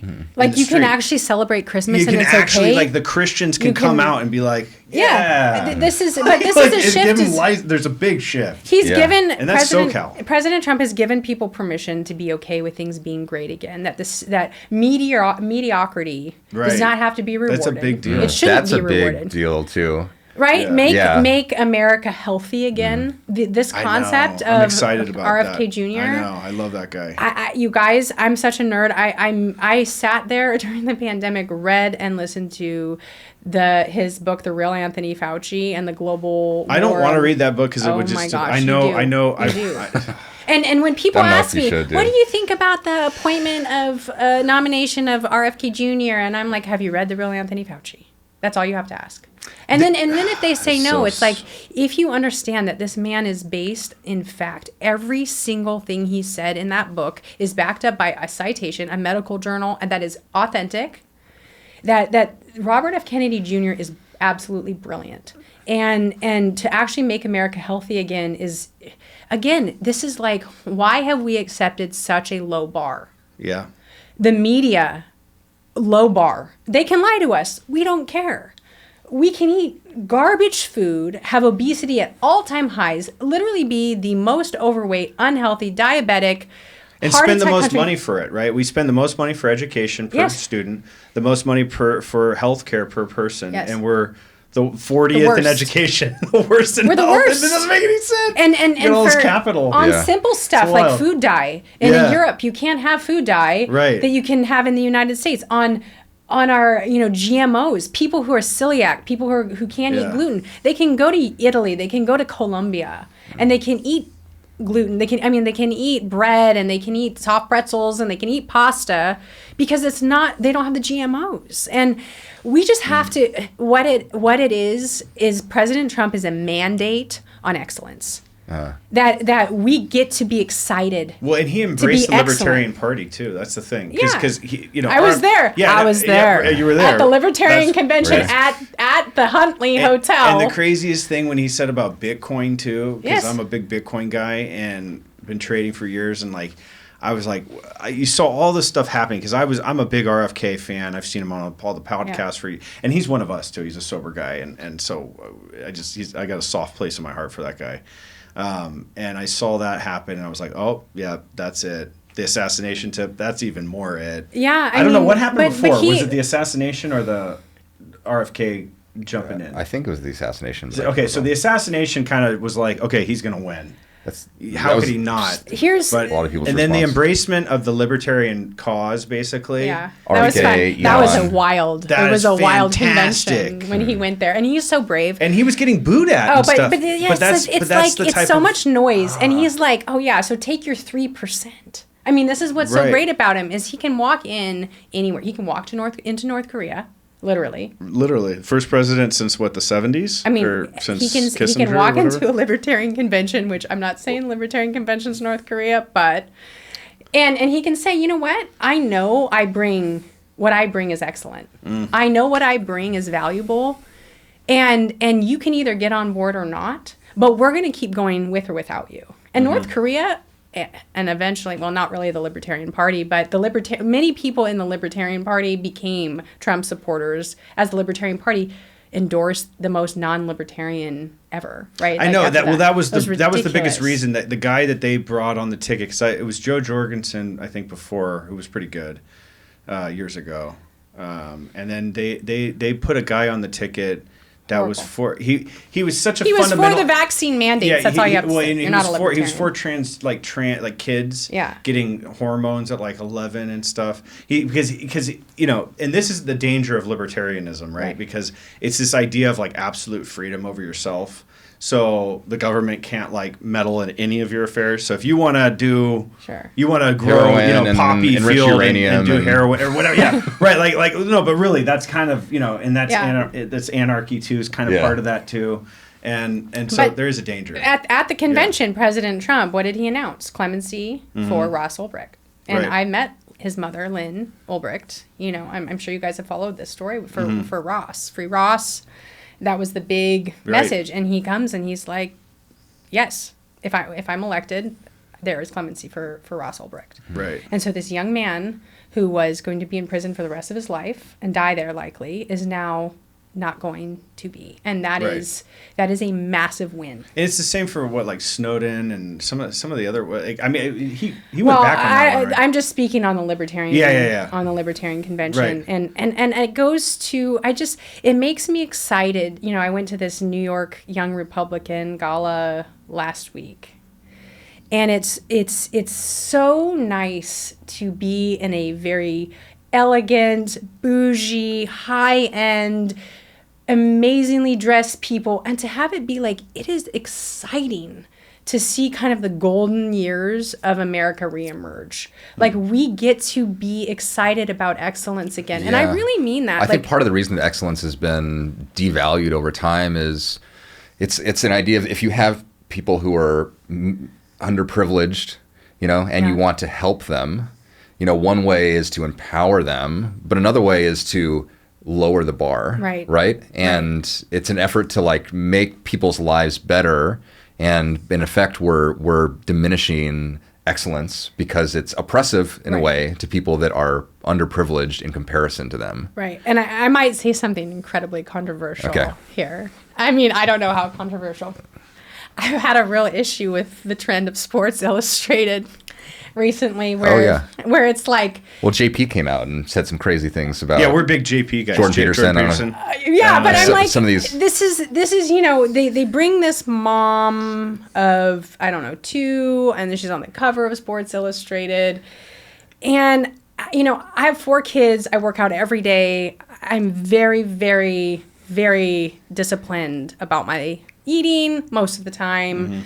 And I was kind of offended, not because I don't think everyone should be celebrated and all of these things, but I'm like, you're on the cover of Sports Illustrated, and I just didn't love that it was kind of this low bar. I'm sorry to say it. It's very controversial, but I want to see things of excellence, right? Like if you're, I feel that too. You go to Target, the mannequins. There's a good I loved Bret Easton Ellis. He's terribly controversial for me to say, but do you know who Bret Easton Ellis? He wrote American Psycho. He was a really prominent writer in the '90s, and he's still around. And he kind of recently got himself almost canceled because he made a comment in some magazine where he was interviewed where he talked about the fashion industry and how he misses the fashion industry of yesteryears because supermodels were gods. You know, they looked like aliens. They had so they had physiques and they had faces and they were enigmatic, and to get into those spheres was incredibly inclusive. Right. Well, but you have to work for it. Yeah. And then all of that, just be born with it. But then all of that, what that does is it creates an ideal that most people cannot live up to. Sure. And so there's this movement of there's these unfair expectations of women's bodies. Look, I think it creates all these neuroses and pathologies. So this goes to the pendulum. Yeah. Okay, so you have the pendulum, way too far of this is an unattainable standard. Mm-hmm. We're only celebrating what anorexia and these horrible things can bring, blah, blah, blah, or tons of plastic surgery. And then you have the other side of it where we're celebrating. Everyone gets a participation trophy, right? And really it's unhealthy. Yeah. Now we're celebrating the other side of it. And I think celebrating, let's just say it's called Sports Illustrated. It doesn't have to be only perfect swimsuit models. It could be other athletes. Yeah. Right. Yeah. Right. That have have muscle and definition. That have worked and thick thighs and sumo wrestlers. But that are achieving something of greatness. And of greatness. Yeah. And you're a parent. Yeah. I'm going to bring this up. It's in my mind.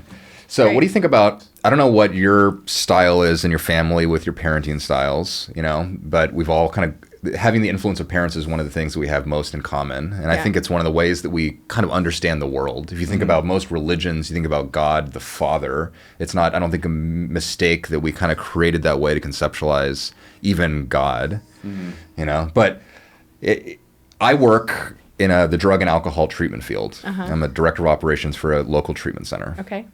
And so I see so many family systems, people that find themselves in states where they're addicted to substances, where they have mental health issues, where their life is falling apart.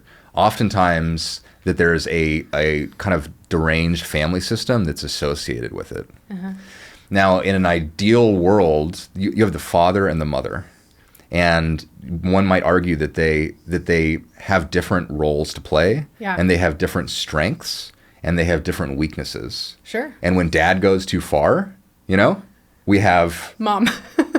It's true. Mom steps in. It's true. Yeah. When dad goes too far. But we have a tyrant, right? Yeah. But what's interesting is I think dad and mom are somewhat representative of conservative and liberal values. And now you might. You're a woman here who's, a staunch conservative, so you might, take me to task for this. Sometimes it's not the mother. Sometimes they will play different roles, but usually what will happen is you have an incredibly enabling parent who has poor boundaries. Yeah. And they don't have the ability to actually parent their children because they feel guilty and they want them to feel comfortable at all times. And they don't have the ability to sacrifice their own feelings. They have a codependent relationship with their kid that if they suffer, they suffer. And to save their own suffering, they protect their child who never is able to develop any resilience or any coherent, lucid relationship with the world as it is. Well, I think that's not necessarily mom or dad. It's not necessarily. It can be dad. But it's that caring instinct which is so important, right? But when it overreaches, it can become so pathological. So you're talking of the two extremes, right? You have the dad, or the authoritarian parent who can become a tyrant. Yeah. Which can be the mom sometimes. Or the kind of more, compassionate, soft side that can also become the codependent enabler. Yeah. Right. And I think that for the parenting style for us is, I think we're both a little bit of both. Yeah. Yeah. I think which needs to happen. There needs to be a communion. But truly, our kids got in trouble last night. We drop them off at this church childcare and go to a Christmas party, and then we get I go pick them up. Husband gets a phone call, and the The guy's like, your kids are terrible, right? And so I'm very reliant in that moment on my husband to go be like, lay the law down. That's the with dad. Your kids. The dad. Yeah. Which is good because and another they take tenant, it very seriously. Yeah. When he's mad, it's like the kids it's are different. The kids level. Well, the male, it's the. Well, Peterson talks about it. There's the feminine archetype, and then there's the masculine. Mm-hmm. Yeah. And the masculine. When I'm upset, my daughter, it's different. Like when mommy's upset, it's serious, but it's like not they can get the a little same. snippy with mommy, but Sure. with daddy.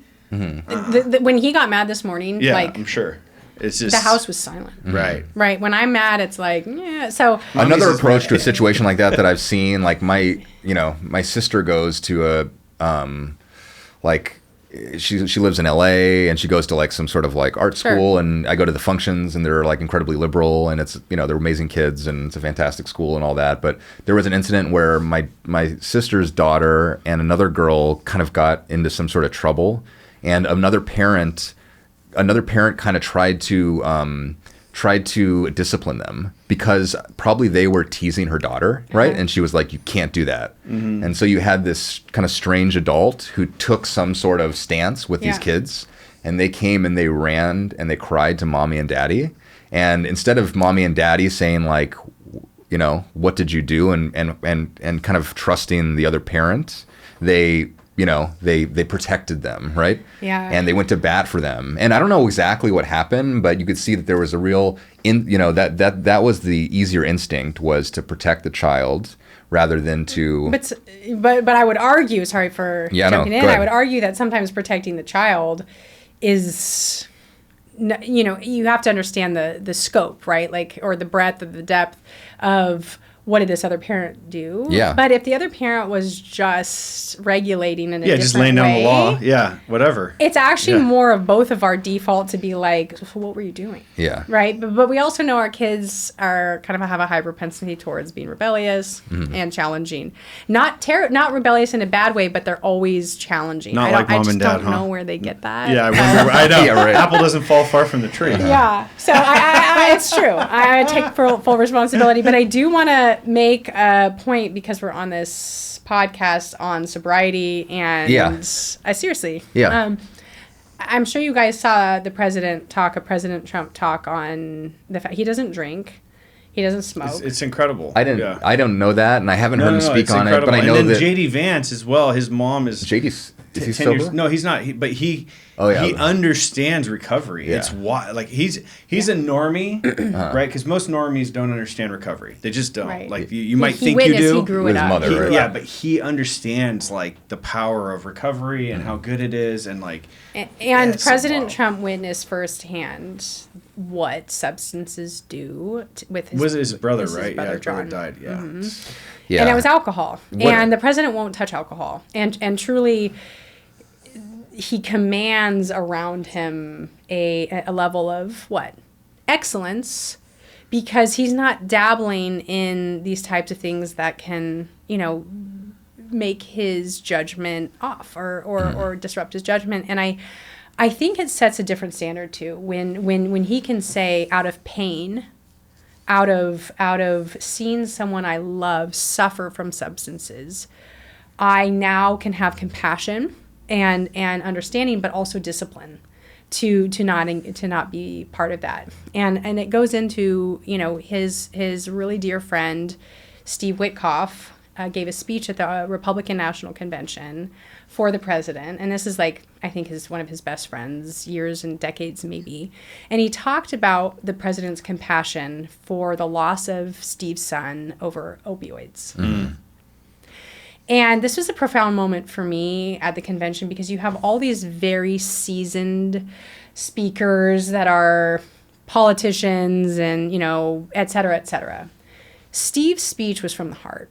And what he said about the president showed up, both when his parents, I think his dad was ill, but also when at the loss of his son. He didn't just make a phone call, he was there.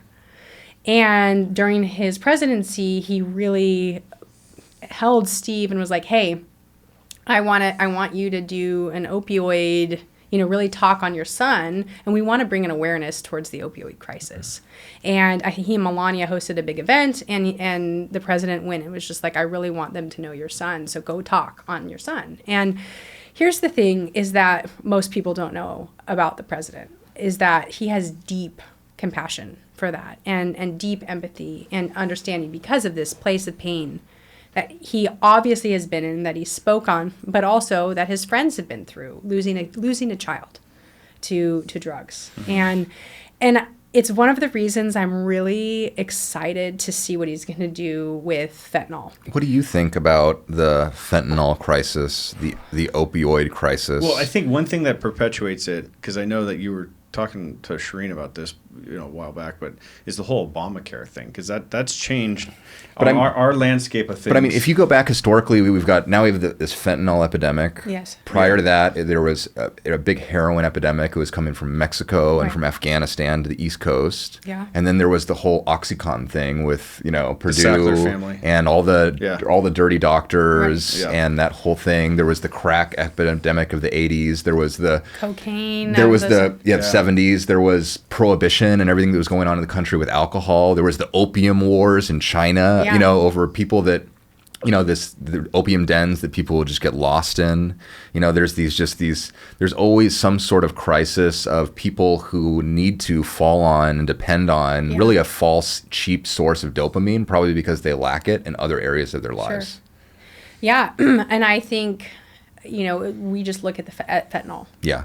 Right, it's coming. Which isn't crazy. Fentanyl is. Well, it's coming primarily from the border. It's almost like sci-fi. Well, it's actually primarily coming from China. Yeah, through the southern border. Right. So it comes from China. It's manufactured in Mexico, and it comes up through the border. Right. And President Trump has no less than half a dozen times now on his Truth Social is bringing awareness to fentanyl.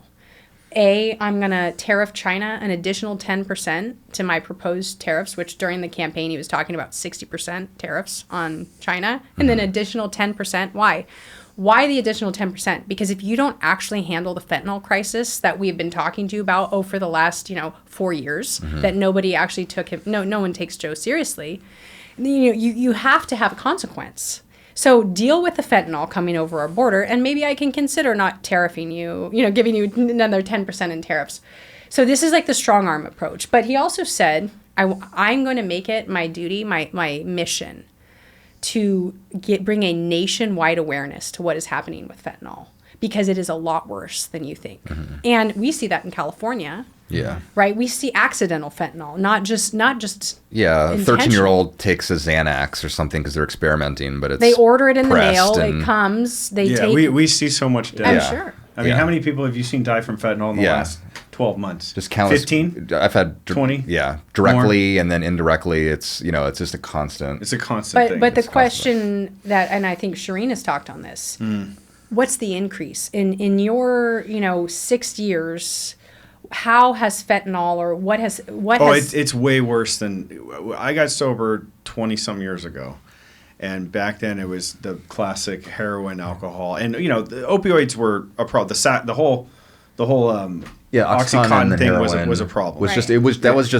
That was a ramping up to fentanyl. Eventually, we basically sort of discovered. But it was a disaster then, because opioids are so easily to get addicted to. But fentanyl is just so much. I was addicted to it myself, and I detoxed off it, and it was miserable, right? Yeah. But then I in my time of being sober, you would see the crazy alcoholic or drug addict, deaths, and I've seen a lot of people die that I was close with, and but with fentanyl, just in the last 5 years, 5 years, it's like a different animal. And even I talked to the people are just being basically erased. Around 2020, and talking to people who I actually missed the fentanyl thing. I'm a recovered addict, and but it was I got sober before that all happened.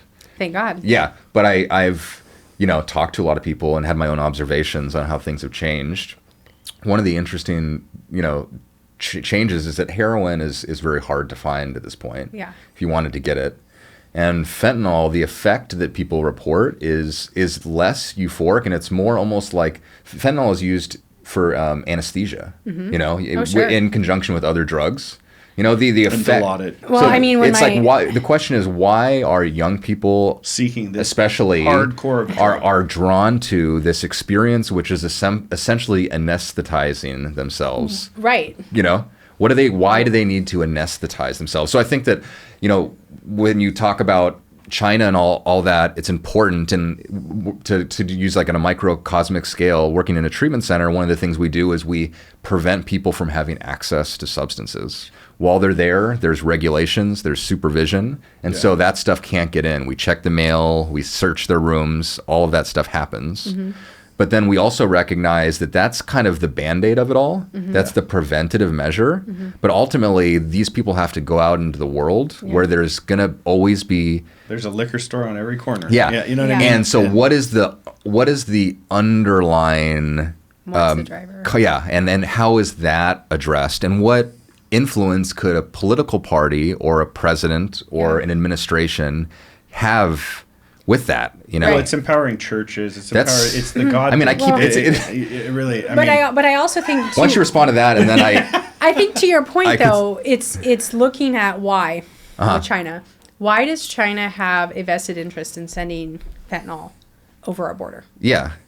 Right? Which we did. I think we did in the Opium Wars. Part of that was us, you know, allowing, you know, it's a way to invade a country essentially by weakening it from the inside. It is. Yeah. That's what's happening. Yeah. And so it's a type President of warfare. Trump, it is absolutely a type. We have bio warfare. Yeah. With COVID. Yeah. We have overt warfare. We have we have substance warfare. Yeah, and through social media too. I mean, TikTok is an insidious thing. Yes, it's TikTok is so TikTok and fentanyl. Borders are just like there's all these different borders. Yeah. Right, but you guys know, of course, and everyone knows that the TikTok algorithm in China, and I live there. It's like math and science over there. Science builds you up. But then over here, it's all like it's all stuff that'll make you go nuts. Yeah, it's all right. But stuff. for Did you know that about TikTok? They tweak the algorithm. The algorithm in China. Yeah. Just to make this clear, the algorithm in China promotes things go viral that are cool math stuff and good for young kids to learn about. Bioengineering, microlearning, or some new invention. Look at this new thing, right? But out here, it's these social depraved crap. People promoting darkness and just basically destruction. Stupidity. Yeah. Stupidity. It's how can we make the youth dumb and numb and need something to anesthetize themselves. And it's interesting because when my friend's mother was dying of cancer, she had a fentanyl patch at the very end, right? So it's basically the quick way. To speed things up. Yeah. Right. And when she ended up passing away, the hospice nurse was don't even touch it. Yeah. Right. And you think about the fact that this fentanyl patch is being used to usher someone into their death. Mm-hmm.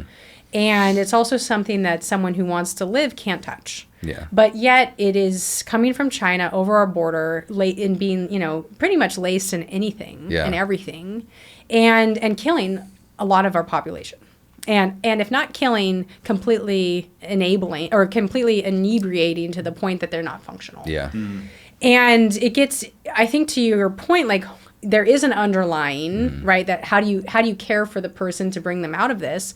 But on a geopolitical level, it's really addressing the fact that we've allowed China to wage this type of war on us. And also for the last 4 or 5 years to have a president, cognitively declining or not, that has allowed this open border and these drugs to come over a border and kill our population. Now, there needs to be accountability for that because no one was denying the fentanyl was coming over the border, right? But the Democrats allowed this with their open border policy. And so I think with President Trump, there is this amazing new era of we are going to hold accountable countries that wish us death. Plain and simple, right? We're going to hold China accountable for sending fentanyl over our border. It seems really simple, but it gets to also the heart of he cares on a deep level about ensuring that addiction And these types of problems are dealt with, and then he sees the crisis, and he understands it on a personal level. Yeah, there's a caring. It's tough. On one hand, there's the caring understanding. JP says this sometimes. It's like God rules with two hands: mercy and justice. Yeah. And somehow the art of being able to use both hands. Yeah. But really, with someone like in my system who's messed up and really immature and underdeveloped and overly dependent on comfort. The way to watch someone like that really transform is to hold a healthy, strong boundary that promotes their flourishing rather than their continued, whatever is going on. Right. And they will kick and they will scream, and then 2 days later, their shoulders will be back a little bit more. Mm-hmm. And then a week later, they'll have a lot of respect for you. Yeah. And then maybe a year later, they have a life. Yeah. Amazing. Yeah. I mean, and that, I think, we can get excited about that on a wide scale of we are going to start things are going to be tough for a period of time, but for people, right? JFK had the famous line, ask not what your country can do for you, but what you can do for your country. Right. Just like that reframe. Right. Yeah. Well, but the other thing is I think there's other insidious things that are exasperating this is like the whole invention, because I can take back to my experience when I got sober. I had an insurance policy that covered a certain portion of the treatment that I went to, right? And then it basically the way it used to work is you would have a private health insurance. And private health insurance, I don't know why people demonize it so much. Private health insurance 20 years ago was actually pretty cool. Amazing. It was an amazing... Well, and especially compared to what we have now and the rest of the world. All in the news is United Healthcare. But United Healthcare used to be one of the best health insurance you could ever have, right? Mm-hmm. It was fantastic. It was like $200-something a month, and pretty much most stuff was covered, and it was fantastic. So, but they had a little bit more teeth in their policies. Right? So if you were a drug addict, alcoholic, and you went, they would cover a portion of your treatment, but they would also require you to put a down payment that was, like a hospital surgery or, you're giving birth. It's an out-of-pocket. Yeah, an out-of-pocket expense. That's no joke. So you got to think about it. Okay, I got to come up with $2,500 or $5,000 to go in this program, or I got to get it from family, or family's got to, donate it. Yeah. If the drug addict goes in, and I saw this time and time again, and goes out and relapse. So they go in for 20 days to your treatment center, and they relapse. The insurance policy won't cancel on them, but it'll be a little bit heavier. It'll be okay, you screwed up. So there's a consequence. There's a consequence, right? And then after about the third time, usually, all policies were different back then, but you're done. They would cancel your policy. We can't insure you anymore because you are not taking responsibility. That's all gone. Yeah. With Obamacare. Yeah.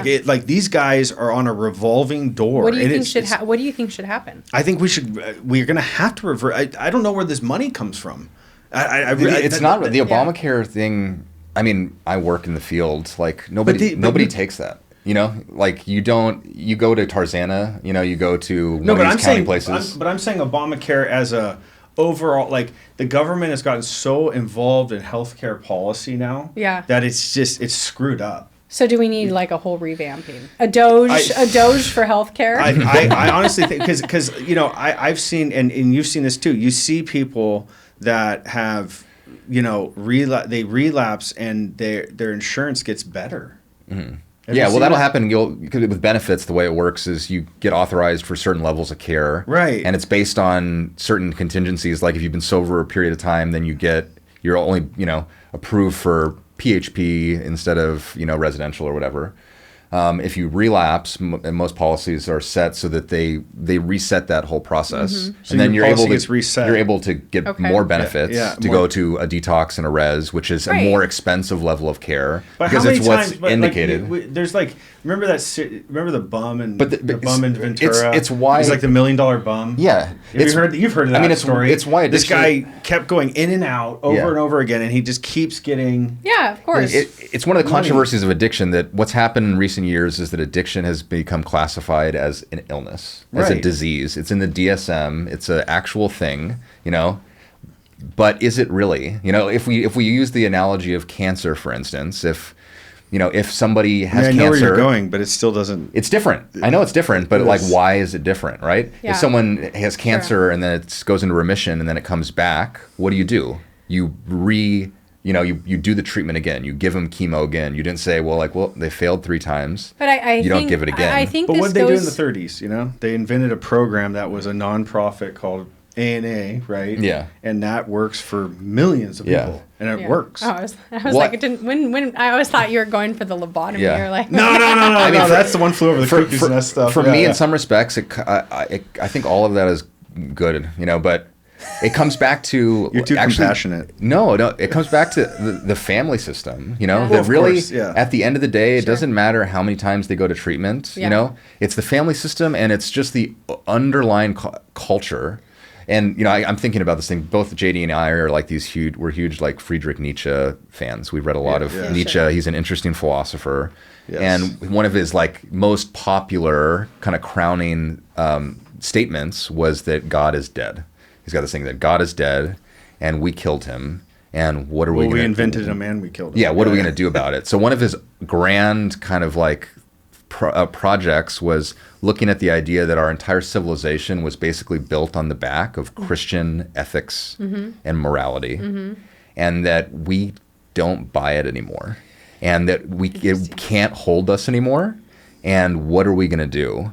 And I think that there's a theory that you may have heard of and may buy into, which is like if we look at some of these crazy ideological concepts that are on the left, for instance, people might notice that there's almost a religious devotion to these things, that it's as if people are trying to fill a religious instinct that they don't have a place to fill it anymore. They're trying to create new values that they can assign themselves to. And within within 12-step recovery, that's what it all comes down to, is essentially your personal relationship with a higher power. Yeah. And that if you don't have that, it doesn't matter what kind of insurance policy you have. Doesn't matter what treatment center you go to. You're going to be dead. You're spinning your wheels until somehow you're able to develop really like a conscious contact, a strong inner dad, or like a influence sure, I understand that you have that gives you the will to do the right thing. Yeah, it's not a it's a God help. And when we don't have that, then we're so vulnerable and susceptible to turn to some of these other hedonistic kind of false idols. False idols. Yeah. And absolutely. what role is the government just like really what we need to do is it's like JD's got this DMV thing. The president should be like the head of the DMV. The government, I know that's a libertarian. And I'm more of kind of like a monarchical. Like I want the king. He wants the king. Yeah, I want I think that there's a kind of a king sounds great until you have a malevolent one. Exactly. Until Caesar turns. Yeah. You hire him to go take care of the goals, but I think that's why then he comes back. I think that's why America is so brilliant is the constitutional republic. Yes. It's the checks and balances, because we need a king, but we need the king to be in check, And temporary. Well, let me put it a different way. We need a CEO of the world. Yeah. Absolutely. Yeah. And I think we just saw a massive... But we need a board too, We saw a massive mandate on that. Right. Yeah. Just however many days ago on November 5th, like massive mandate. And I think we're going to... popular vote mandate. A popular vote? Even after everything was counted too. On the with president. Trump, he won the popular... You know how incredible that is? Yeah. He won the popular vote. Yeah. So it doesn't matter the argument of the populations in California and stuff. Yeah, even the electoral college thing is out the door with that, because he won the popular vote. It's undeniable. It was decisive. Yeah. Yeah, it was decisive. So, and the American people have spoken. And we're sick and tired of these failed policies of Harris, of Biden, of the Gavin Newsoms, really and truly. And, you have Gavin Newsom out here in California trying to say, I'm going to, protect California from Trump. California wants Trump, right? Yeah, when you look at the red map, it's insane. We, in fact, need Trump in California. And he's spoken on some of our failed stuff, like... Oh, the water thing is insane. The water thing is insane. And he, he's not even halfway kidding when he's like talking about, like, he actually really cares about this stuff. And I think we're going to see in the next 4 years what no president has been able to accomplish in their 2 consecutive terms. And it's going to far supersede, in my mind, what most presidents have ever been able to accomplish. Even Reagan? Well, I think Reagan. Either way, it's going to be a very interesting 4 years. It's going to be a very We're all going to stay tuned. Is there anything else you wanted to talk about today. I know we've spoken for a while, and there were a lot of topics that we planned to talk about that we didn't, and I would love to have another conversation at a later time. Yeah. Yeah. Yeah, I think because of my background in China, I think that's something that just has to stay as a staple concern for the American public is the threat of the CCP. And I don't just mean the threat of the CCP as a theoretical construct. I mean that the Chinese are a very patient people. And they're a long, old dynasty that understands how to infiltrate and how to quietly take things over. And if you look across the globe at the Belt and Roads Initiative, that China has been, they have been doing this for decades now. They are slowly taking over, cobalt mines, lithium. They're taking over ports. They are taking, these are going to increasingly become massive national security problems for the United States. And it's my opinion that the United States needs to start competing on these Belt and Roads initiatives, not just getting China out, but that American enterprise and ingenuity can be on the front lines and competing on these projects, on these bids. Now, the Chinese have a very, very distinct benefit and advantage to the United States is that they can bribe.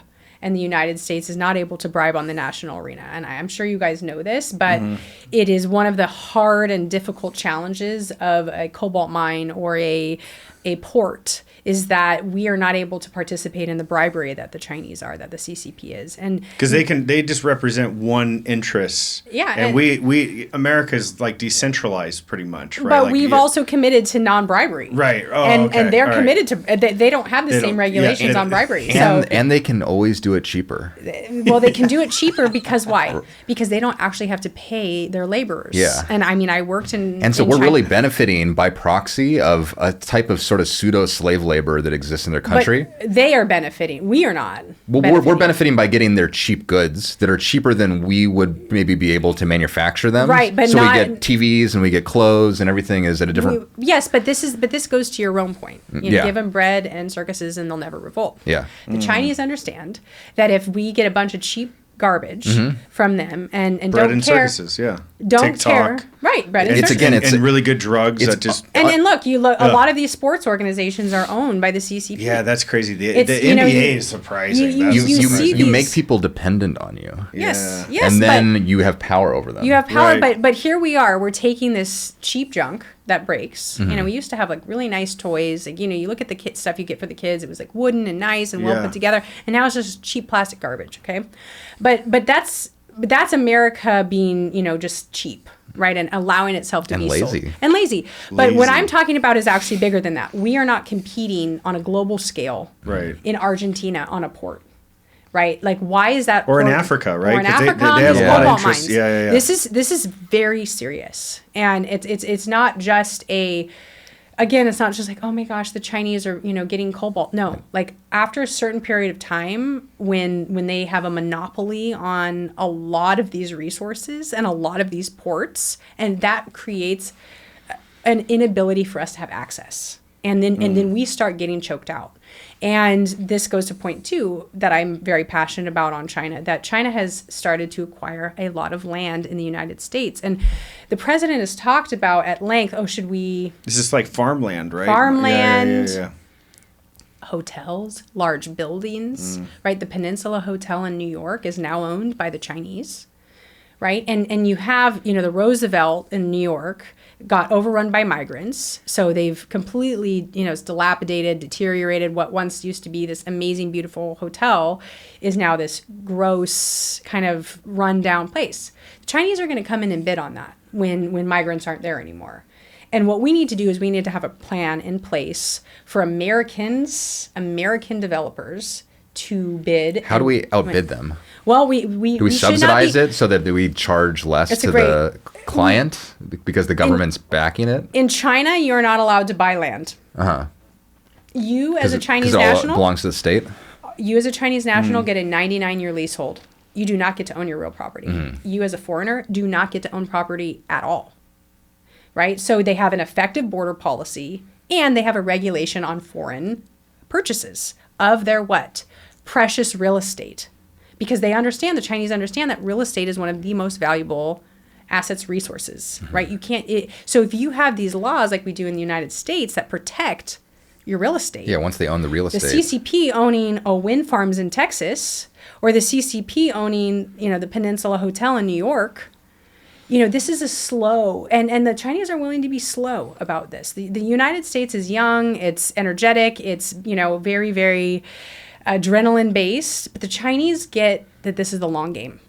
And this is where we need to be extraordinarily proactive. I remember seeing something about where, like, when the CCP comes up with some kind of policy or some kind of agenda that they're going to go after, they consider like 20 to 40 year completion date. Like, it's very patient. Like, we're trying to get things done in the here and now. They'll wait centuries. Yeah, that's insane. And but that makes for some good policy, though, right? It does. If you think about because right? we're never in the long game. We're always in the short, and we have these 4-year presidencies. We don't have a Xi Jinping who's like forever. Like, that's what he would want. He would want some dictator. Right. Yeah. I was looking up, Rome was founded in like 750 BC, Yeah. Julius Caesar, who was the first emperor, wasn't until around 0, like when Christ was born. He was rocking and rolling during that time. So as a nation, we're like halfway to Caesar, Yeah. We're a baby nation. We're kind of repeating them. But also, they started as a it's different republic. because we're in a technologically advanced society. So things from... They were technologically advanced and the too. Chinese have they have a very, very specific impediment right now, which is their population. And during Mao, they had the, explosion of population where he really saw, if I encourage people to reproduce, then people and the casualty in war of my people doesn't matter because we have so many of them. Right? So you had this massive population explosion and the Cultural Revolution. Now, is the social engineering of women and males going to screw them up, though? Well, because I've heard that Musk talks about that. What's the decline of population. What's going on there? Is it falling now? So then you have this huge population, and then you have this stark one-child policy. Right. Maybe a lot of people don't know that, like, this didn't apply to the rural communities and some, outside of the main cities, but you would get punished in, like, Guangzhou, for instance, which is not like a Beijing or Shanghai, but it is a massive city. You would get forced abortion if you could not pay them off. Mm-hmm. So they would come in, and we had a very dear friend who had she's here on political asylum because she could not pay off the local government. And it was her second kid. Wow. And she had to have a forced abortion. Wow. Right? They come in, and you go in, and they strap you down, and they abort your child. Yeah. And they saw this, you see this massive population decline in China because of the one-child policy, but also the reality that it is so expensive and difficult. And this is a lot in most Asian countries, and in fact around the world, is there isn't this trend towards massive reproduction either. We have immigration, but we're not reproducing. Well, there's a lot of here older or people. No, there. this is a global phenomenon. It's a global phenomenon. Like there's older people. And there's not enough young people to take care of. Well, and so China, China is like one of the worst, right? Because with China, you have the Mao generation of tons of elderly people, right? Just aging out. They're not really viable in the workforce anymore. And certainly not in physical labor, which is what they've been used for a vast majority. They're essentially a cost. I mean, there's a benefit of, but they're not, they may have only had one kid. Mm-hmm. And that one kid, there's a huge population problem too with the amount of boys because boys versus girls. Because if they could only have one kid, they wanted it to be a boy because the boys in their it's favored. Yeah. Well, but they take care of the parents. Yeah. So now you have an aging population, and you have a massive, dichotomy or discrepancy on men versus too many women. Men. And so they're like, okay, like let's import women from other countries. I mean, which is very anti-Chinese because they like a pure blood Han. Well, I mean, the Vietnamese, I mean, they're bringing women from over the border because they realize that they don't have the ability to reproduce. Are they trying to make the curve go up over there now? They are, but it's a day late and a dollar short. Yeah. And so as much as they are this increasing problem for the United States also needs to compete, and I really mean this, in a birth rate. I know. War. We were the other day. JD and I were go to the sauna every Wednesday night, and we go with a whole group of guys. We're all young men between the ages of 23 and 40. Yeah, 40-ish, 45. And so there's maybe 8 or 10 of us, and we're walking through the parking garage, and we kind of make the observation that between all of us, there were 2 children. That existed. Yeah. And we're like, man, if we wound the clock back 30 years, we would all had families. There would be this 8 people would be, this would be 36 people. Sure. Yeah. I mean, it's instead of 10 people. But it's the shift, individualism, financial aspirations, and really. This goes back to selfishness. Right? But this goes back to the brilliance of the immigration policy and his border policies. And I will make it a clean, succinct, that people cannot afford to buy homes right now. And there's a lot of financial stress. But if you just look at pure supply and demand, if you're allowing 17 million people to come into the country illegally over the last 4 years or more, right? And they're occupying homes illegally and spaces that American families can't purchase, right? If they're buying, 6 families are buying one home that one American family can't afford to buy, that drives the price up of the because now you have a lower demand or a lower supply and a higher demand. Yeah. The Chinese have purchased massive amounts of property in the Palo Alto area. They don't live in those properties, but they buy them so their kids can go to Stanford.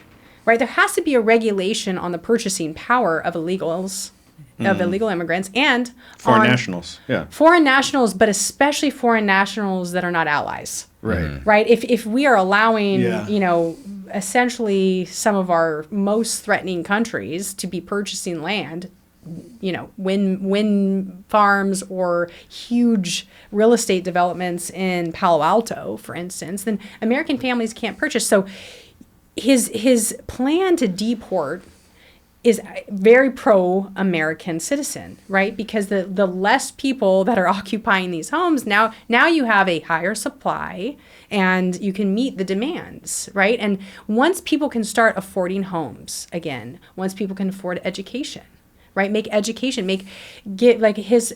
plan for school choice.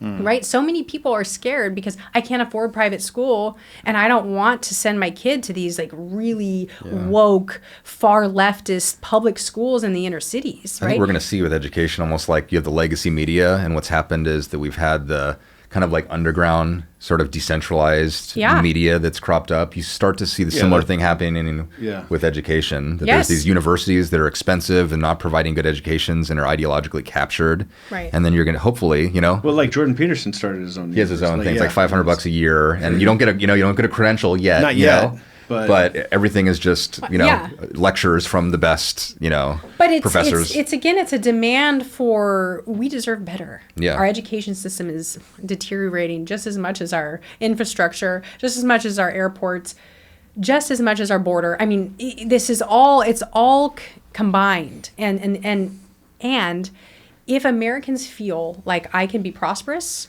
I can have a good education for my kids, I'm going to have more kids. Mm-hmm. Of course. That everything is family friendly. That we are a nation that is excited about families. We're excited about kids. That they're not. We really moved towards kids are a burden. Mm-hmm. Just have fun. You can see that with the medium of film and stuff. Just over the years, last 20 years, you see a lot more of these holiday movies and stuff. And they're more like, the kids are such a pain in the ass. Right. And it's like, there's a whole. That wasn't like that 30 years ago. There's a whole rabbit hole to go down there now that we shouldn't, which is like, we should probably wrap up. Which is like, which is around. We could talk forever. Yeah. Women, children are especially like a burden isn't the right word, but a responsibility for women. Yes. And so that's, really influences their life, more than men. Men have a little bit more freedom to come and go. And so with, feminism and with women's rights, there's there's also, I think, become this ethic of like, if I have children, then I can't have the career and I deserve to. You've obviously done both, but you're, I'm sure, an anomaly. For a lot of people, there's a choice, though. Mm-hmm. It's a choice for like, and I think women and what young women need to know, and what excite, like there is this, it's like zero sum. That if I have a family, I can't have a career. If I have a career, I'm going to be at home doing the laundry. Yeah. And to be very honest, I suffered in that mode of like, why did I go to law school if I'm like literally, changing diapers? Yeah. But there was this immense amount of joy. And the only reason I enjoy my work really is because I know it is benefiting my kids. Mm-hmm. That working to get President Trump elected was for my kids. Right, it's for me, but for instance, if he hadn't got elected and it's just me, and we end up in FEMA camps, and I'm just kidding. I'm kidding, but I'm not. Right? That if it's just me, it's not I felt such a greater responsibility for my kids. Right. And I was so excited to get President Trump elected so my kids can enjoy the republic that I enjoyed as a child. Mm-hmm. And nothing in my mind is better than having children. Now, are they hard? Are there days that I'm like, oh man, 4 kids is a lot. Yeah, you're a beast. I don't know. And they're crazy, and we're getting calls from, the church director, like, your kids are so disobedient, right? Yeah. And it's difficult. But nothing in life that's worth doing is not difficult. Yeah. Like it's supposed to be. And family is the reason why we do what we do. Yeah. And so we want hard things to do for a good purpose. We don't want everything to be made easier for us, right.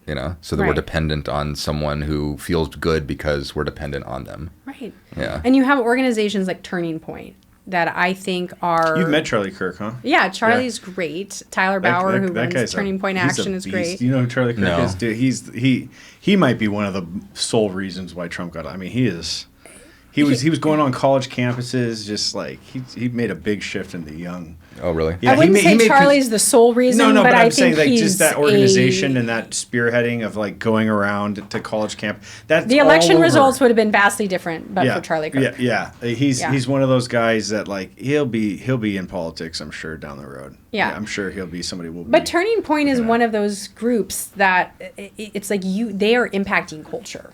Right. They're shifting college campuses from the Marxism. Like this is, again, we can't keep accepting this baseline mediocrity garbage from our professors, the intoxicating liberal manifesto that just continues to permeate every aspect of our academia right now. Science, it's nauseating. And you know what? I'm all about, like, I think the Das Kapital and some of Marx's writings, I think they should be taught. Yes. I mean, he is a pretty captivating, fascinating philosopher. He's one of the most influential thinkers. Yeah, he's a very influential thinker. Like it or not. Yeah, like it or not, right? But like, so Nietzsche is also like a really, like, imagine if we went down and we made Nietzsche the god of all philosophy and the universe. It would be like, the world would be a lot different. But you should be teaching Marx as a way to understand thought and debate it and bring it to the surface and let's test gospel. It. It's not gospel. But this is what we don't do. Yeah, this is why I love law school, is because law school, or how law school is supposed to work, like a law school at Pepperdine where Ken Starr is my mentor, and this is he brings an excellence of the law, is you are supposed to bring something up to the surface and debate it. Right. Eat it for lunch. Yeah, just go for it. Find every good and bad and neutral and all the things in between, and be okay to debate these ideas with each other. And challenge them and bring them to their outer limits and understand the pros and the cons, because that's what we're not doing that anymore. We want to be spoon-fed some gospel from either side. Both sides are responsible for this. Yeah, for sure. We want to be spoon-fed some gospel and not have to think. I mean, the amount of laziness, right? Like, I think the epidemic of laziness from the mental laziness is just it's profound. And everyone wants to be spoon-fed. It's the problem of the legacy media. I mean, I know we've visited this, but I keep going back to it. The problem of the legacy media is that the consumer just wants to be spoon-fed. And so we've enabled the legacy media to be able to spoon feed whatever they want, including outright lies. And this is academia. We just want to be spoon-fed. Yeah. And to be challenged, to have your thoughts challenged, to have your fragile ego challenged, or the ideas that you grew up with to be shattered. We need to be comfortable with saying, you know what, I could have been wrong. Yeah. I mean, I'm sure I have my own biases and, kind of wants to confirm my own beliefs and things like that. But it's so fun. Like, I think we've done that today. Yeah. I think it's like, there's kind of a playful, it's almost like rough and tumble play with kids. Like, there's to be able to argue in good faith is just a great joy. Yeah. And yeah, I mean, I've really enjoyed our conversation today. Same. Yeah. Thank you so much for having me on. And I think that's it. Yeah. That's all right. Thank you, Katie. Yeah, thank you. Bye.